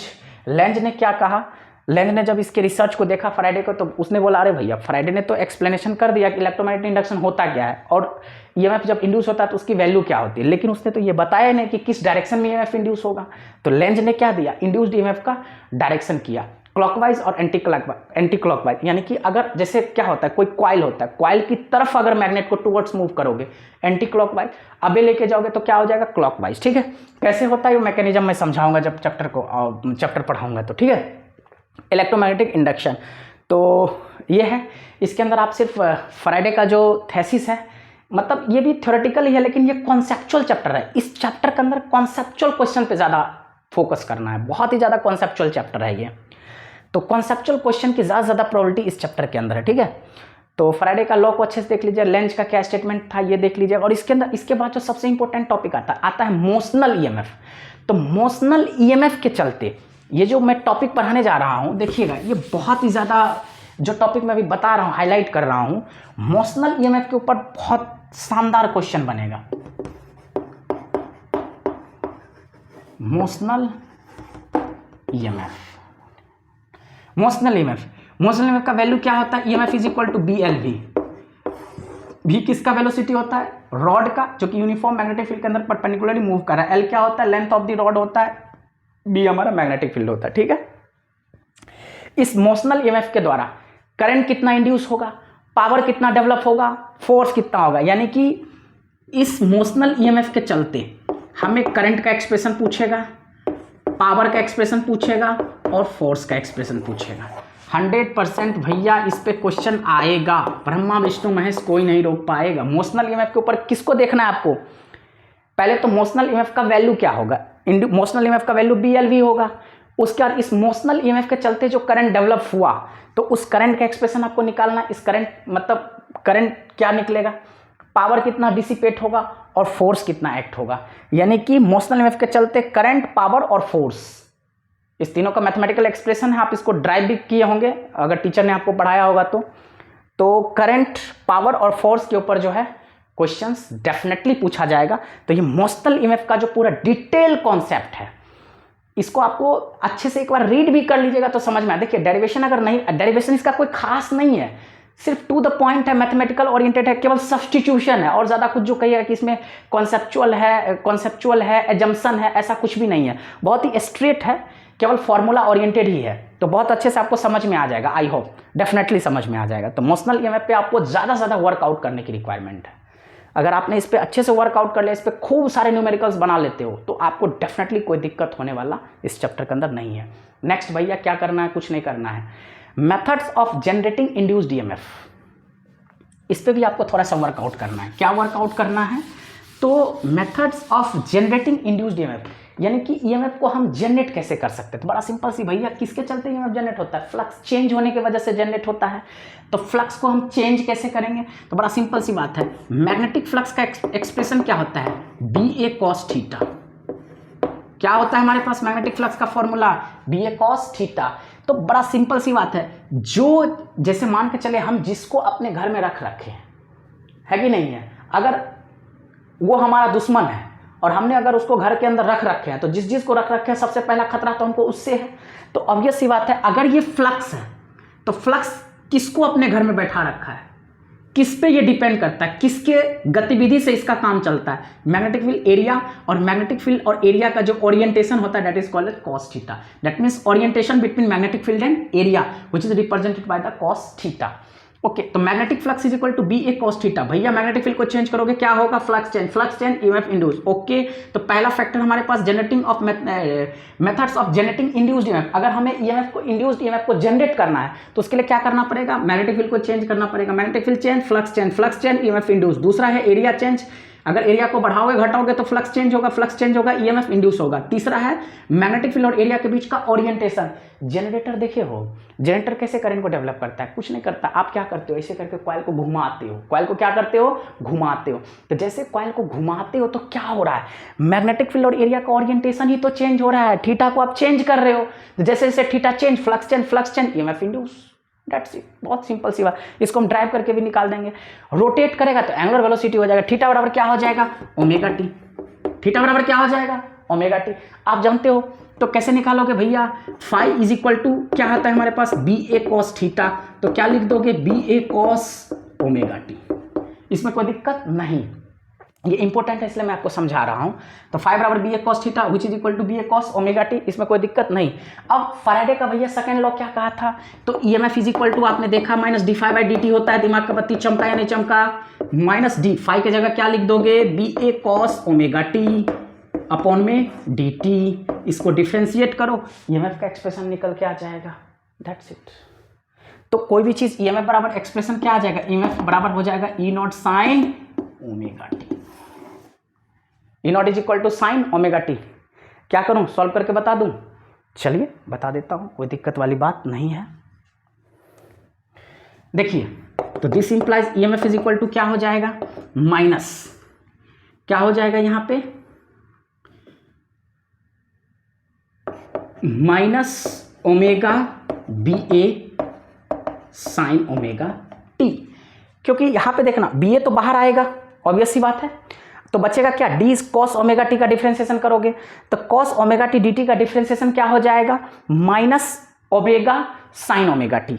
तो automatically minus omega sine omega T, B तो पहले से बाहर था तो माइनस माइनस क्या हो जाएगा? Plus. EMF is equal to क्या हो जाएगा? प्लस क्या हो जाएगा? अरेंज कर दो, B A omega sine omega T. चलो मैं आपको यहां पे थोड़ा समझा देता हूं। ईएमएफ इज इक्वल टू हमारे पास क्या आ गया? अब ये कितने कॉइल के लिए था? एक कॉइल के लिए। तो नंबर ऑफ एन टर्न्स के लिए यानी कि 4 एन टर्न्स के लिए अगर एक्सप्रेशन निकालोगे तो यही चीज क्या हो जाएगा? EMF is equal to N B A omega sine omega t. अब इसी चीज को हम क्या मान सकते हैं? Peak EMF maximum. तो दिस इंप्लाइज ईएमएफ बराबर क्या हो जाएगा? E naught sine omega t. ठीक है, जहां पे पीक ईएमएफ का वैल्यू क्या आ जाएगा? N B A omega. समझ में आ गया? कोई दिक्कत? इसको आप फ्रीक्वेंसी के टर्म में भी कन्वर्ट कर सकते हो, क्योंकि ओमेगा इज इक्वल टू क्या होता है? 2 पाई बाय टी। तो this implies omega is equal to 2 pi f, क्योंकि 1 बाई टी हमारा एफ हो जाता है। तो instead of this omega you can also substitute, that doesn't matter. तो इस पर कोई दिक्कत नहीं होगा भैया, इस पर वर्कआउट कर लेना। उसके बाद एडी करंट का केवल थ्योरी पढ़ लेना, एडी करंट को कैसे मिनिमाइज करेंगे। उसके बाद हमारे पास क्या आ जाएगा? सेल्फ इंडक्शन म्यूचुअल इंडक्शन का बेसिक कॉन्सेप्ट, और सेल्फ इंडक्शन के चलते सोलेनॉइड का जो है कोफिशिएंट कैसे निकालते हैं, यानी कि करंट कैरिंग सोलेनॉइड के self induction coefficient of self inductance for long current carrying solenoid. कोई करंट कैरिंग सोलेनॉइड है तो उसका कोफिशिएंट ऑफ सेल्फ इंडक्टेंस क्या होगा? तो इसको आप ड्राइव करने की रिक्वायरमेंट नहीं, अगर समझ में आया तो बहुत अच्छी बात है, नहीं तो केवल स्टैंडर्ड फॉर्मूला याद रखो, put the formula get the answer, कोई दिक्कत नहीं है। उसके बाद हमारे पास आता है mutual induction for 2 long coaxial solenoid. Coaxial का मतलब क्या होता है? जैसे एक कॉइल अगर हमने ऊपर से लिया तो दूसरा कॉइल उसी एक्सिस पे नीचे से चला गया, मतलब एक ही एक्सिस पे 2 कॉइल है, उसी को हम लोग कोएक्सियल सोलेनॉइड कहते हैं। तो कोएक्सियल सोलेनॉइड के चलते म्यूचुअल इंडक्टेंस का कोफिशिएंट क्या होगा, उसका आपको केवल कुछ नहीं समझना है। अगर डेरिवेशन समझ में आ जाए तो बहुत अच्छी बात, नहीं समझ में आए तो क्या करना? करंट कैरिंग सोलेनॉइड के चलते जो सेल्फ इंडक्टेंस का कोफिशिएंट है, डायरेक्ट फॉर्मूला याद रखो। करंट कैरिंग कोएक्सियल सोलेनॉइड के चलते जो कोफिशिएंट ऑफ म्यूचुअल इंडक्शन का मेन फॉर्मूला है, दोनों को केवल याद रखो, put the formula get the answer. कहीं कोई दिक्कत इसमें आपको होने वाला नहीं है। सेल्फ इंडक्शन म्यूचुअल इंडक्शन में कुछ नहीं है, केवल इसके कॉन्सेप्ट को आप अच्छे समझ लेते हो। और सब कुछ हो किसकी वजह से रहा है भैया? फ्लक्स चेंज होने की वजह से हो रहा है। फ्लक्स किसकी वजह से चेंज करेगा? तो ऑटोमेटिकली फ्लक्स जिस पे डिपेंड करता है, अगर वही इधर उधर करेगा तो फ्लक्स में वेरिएशन आएगा, फ्लक्स में वेरिएशन होगा, ईएमएफ इंड्यूस होगा, दैट्स इट। तो इस चैप्टर के अंदर इतना ही है। तो मैं बता देता हूँ, आप कहोगे सर आपने तो पूरे चीज़ को ही लपेट दिया, तो हमको फाइनली मैं सीधे कंक्लूड कर देता हूँ इस चैप्टर के अंदर क्या देखना है। फैराडे के लॉ को अच्छे से पढ़ लेना। लेंज का लॉ लगाते कैसा है, यहाँ पे कॉन्सेप्चुअल क्वेश्चन बहुत ज़्यादा, लूप बना रहेगा, रिंग बना रहेगा, बहुत सारे पिक्टोरियल रिप्रेजेंटेशन के जरिए क्वेश्चंस पूछेगा, तो वहाँ पे थ्योरेटिकली कॉन्सेप्ट ही आपका काम आएगा। तो फैराडे का लॉ अच्छे से पढ़ लेना और लेंज का लॉ, फैराडे और लेंज के लॉ से ही आपका नैया पार लग जाएगा कॉन्सेप्चुअल क्वेश्चन, यानी कि थ्योरेटिकल जो पूछेगा। उसके बाद हमको इसमें क्या देखना है, तो मैंने पहले बता दिया, मोशनल ईएमएफ को अच्छे से पढ़ लेना। मोशनल ईएमएफ का एक्सप्रेशन क्या होता है, BLV, उसके चलते करंट कितना डेवलप होता है कंडक्टर के अंदर, पावर कितना डिसिपेट होगा, फोर्स कितना होगा, इस पर न्यूमेरिकल्स कर लेना। और एडी करंट हो गया, सेल्फ इंडक्शन, म्यूचुअल इंडक्शन, ये तो थ्योरेटिकल चीज़ है। बस केवल लास्ट में जो है सोलेनॉइड के चलते कोफिशिएंट का सेल्फ इंडक्टेंस कैसे निकालेंगे, और को एक्सियल सोलेनॉइड के चलते म्यूचुअल इंडक्टेंस कैसे निकालेंगे, इस दोनों का फॉर्मूला आपको ध्यान में रखना, इसके ऊपर वर्कआउट करना, डेट्स इट। और कुछ इस चैप्टर के अंदर नहीं है। नेक्स्ट सबसे खतरनाक, सबसे भयावह चैप्टर जो है AC है। देखो दिखने में ऐसा लगता है, बट मुझे लगता है कि फिजिक्स में कोई भी चैप्टर इतना बड़ा नहीं है जितना लोग मतलब देखते हैं, जिस पॉइंट ऑफ व्यू से लोग देखते हैं, ऐसा कुछ नहीं है। अगर आप सिस्टमेटिकली कॉन्सेप्ट को अच्छे से प्रैक्टिकली समझते हो तो आपको फिजिक्स में कहीं कोई दिक्कत ही नहीं होगा, बहुत अच्छा कंफर्टेबल फील करोगे।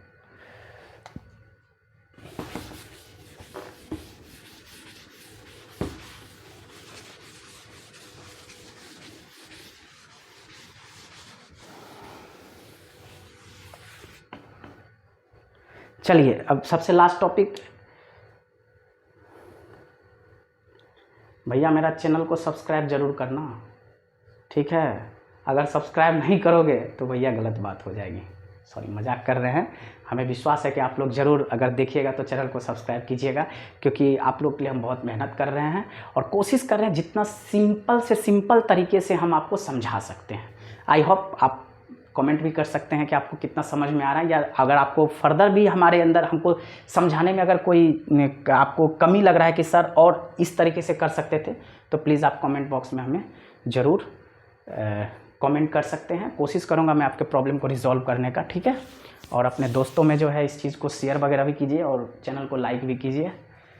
चलिए तो ऑल्टरनेटिंग करंट हम देखेंगे। सबसे लास्ट चैप्टर हमारे पास क्या है, AC में बड़ा अटपटा सा चीज़ है। कितने बचते हैं सर AC में क्या पढ़ूँ, पूरा बोरिंग चैप्टर है, कुछ नहीं करना। अगर नहीं कुछ समझ में आया ना, मैं सबसे लास्ट बता देता हूँ, कुछ मत करो, सिर्फ सीरीजेज LCR सर्किट पढ़ के चले जाओ, नैया पार हो जाएगा। अब कहोगे सर सीरीजेज LCR समझ में, अरे कुछ नहीं है, इसका फॉर्मूला तो समझ में आ जाएगा कैसे क्या होता है। तो आप देखो इसके अंदर मैं इंपॉर्टेंट पहले सीधे बता देता हूँ। स्टार्टिंग में क्या करो, इंस्टेंटेनियस करंट और पीक करंट के बीच में जो रिलेशन होता है इसको अच्छे से देख लो। सिमिलरली इंस्टेंटेनियस EMF और पीक EMF के बीच में क्या होता है, रिलेशन होता है। इस पे 100% क्वेश्चन पूछेगा। इंस्टेंटेनियस करंट और peak current, instantaneous EMF peak EMF के बीच में रिलेशन को आप अच्छे से देख लो, दैट्स इट। इसका डेरिवेशन बिल्कुल देखने की रिक्वायरमेंट नहीं है। ऑल्टरनेटिंग करंट तो ऑब्वियसली पता है कि current which flows with varying magnitude, जिसका मैग्नीट्यूड कांस्टेंट होता ही नहीं है, that current is called as AC। अगर करंट कांस्टेंट मैग्नीट्यूड के साथ फ्लो होगा तो that current is called as DC। आप भी जानते हो बैटरीज का मेन सोर्स होता है। इंडिया में डोमेस्टिक सप्लाई जितना भी हो रहा है सब AC ही है। इंडिया का AC सप्लाई, जितना भी सप्लाई हो रहा है पावर स्टेशन से, सब ऑल्टरनेटिंग करंट ही तो है, ठीक है। और उसके बाद इसके बाद देखो, सबसे पहले तो हम बता दूंगा सीरीजेज LCR को देख लो। सीरीजेज LCR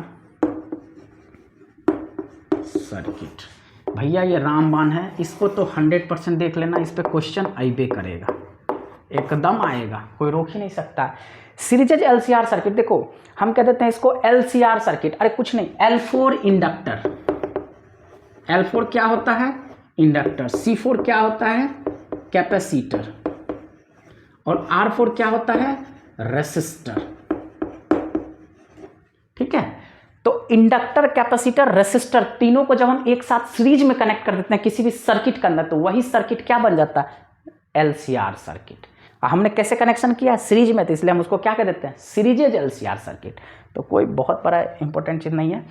इसके अंदर हम पीक करंट, पीक ईएमएफ कैसे निकालेंगे। जितना भी टाइप का सर्किट होगा, देखो अगर हम एलसी सर्किट को ले लेते हैं, सीआर सर्किट को लेते हैं, एलआर सर्किट को, अब जितना भी सर्किट या इंडिविजुअल कोई भी सर्किट सिर्फ इंडक्टर को ही कंटेन कर रखा है, सिर्फ कैपेसिटर, सिर्फ रेसिस्टर, तो हर एक के अंदर हम क्या देख रहे हैं, इंस्टेंटेनियस और पीक करंट के बीच में रिलेशन देख रहे हैं।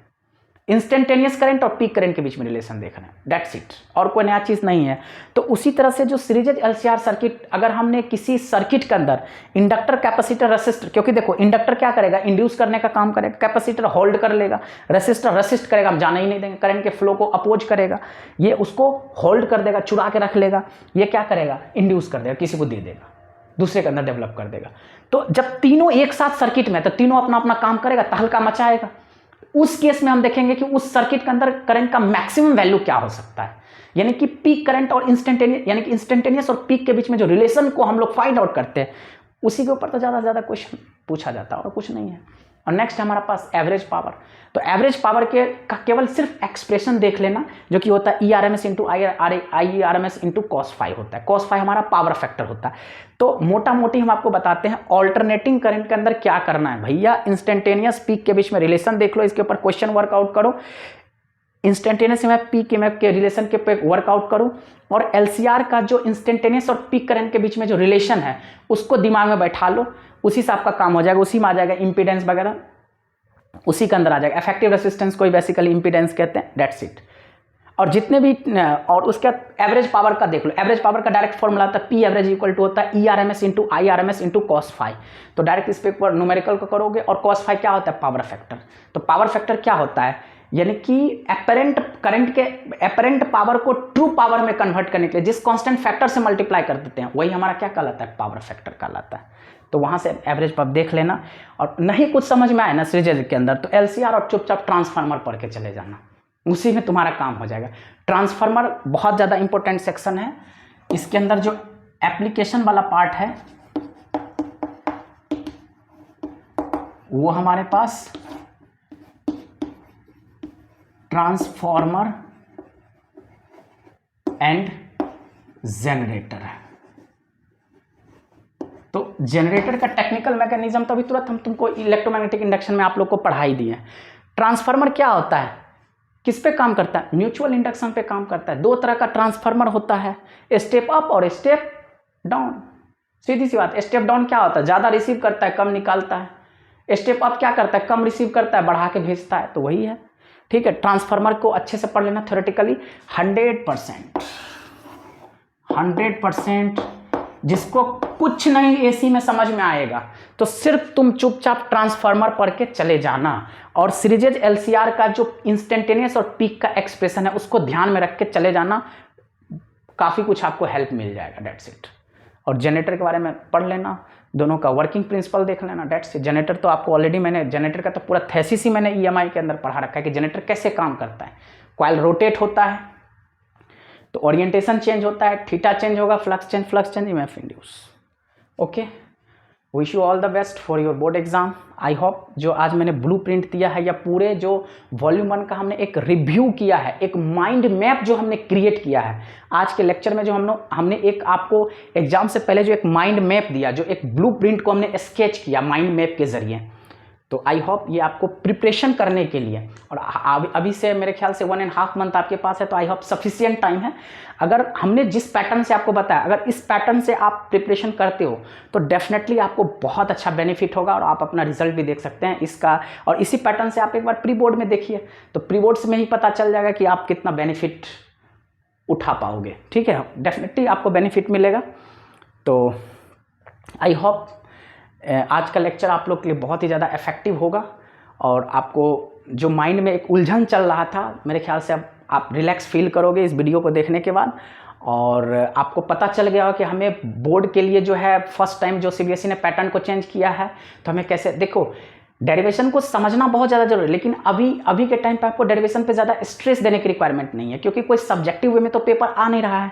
आप सिर्फ फाइनल स्टेटमेंट को ध्यान में रखिए, फाइनल मैथमेटिकल एक्सप्रेशन को दिमाग में रखिए और क्वेश्चन को हिट कीजिए, आपको कहीं कोई दिक्कत नहीं है, क्योंकि ऑब्जेक्टिव है। हाँ, कॉन्सेप्ट को समझना तो जरूरी है, लेकिन डेरिवेशन पे जैसे पहले होता था, एग्जाम से पहले बार बार प्रैक्टिस करते थे, तो उतना ज़्यादा आपको डेरिवेशन वगैरह पे आप फोकस करने की रिक्वायरमेंट नहीं है, ज़्यादा प्रैक्टिस का कोई रिक्वायरमेंट नहीं है। सिर्फ उसका फाइनल कंक्लूजन को देखिए और डायरेक्ट क्वेश्चन को हिट कीजिए। जितना ज़्यादा आप प्रैक्टिस कीजिएगा, आपको उतना ही ज़्यादा बेनिफिट होगा।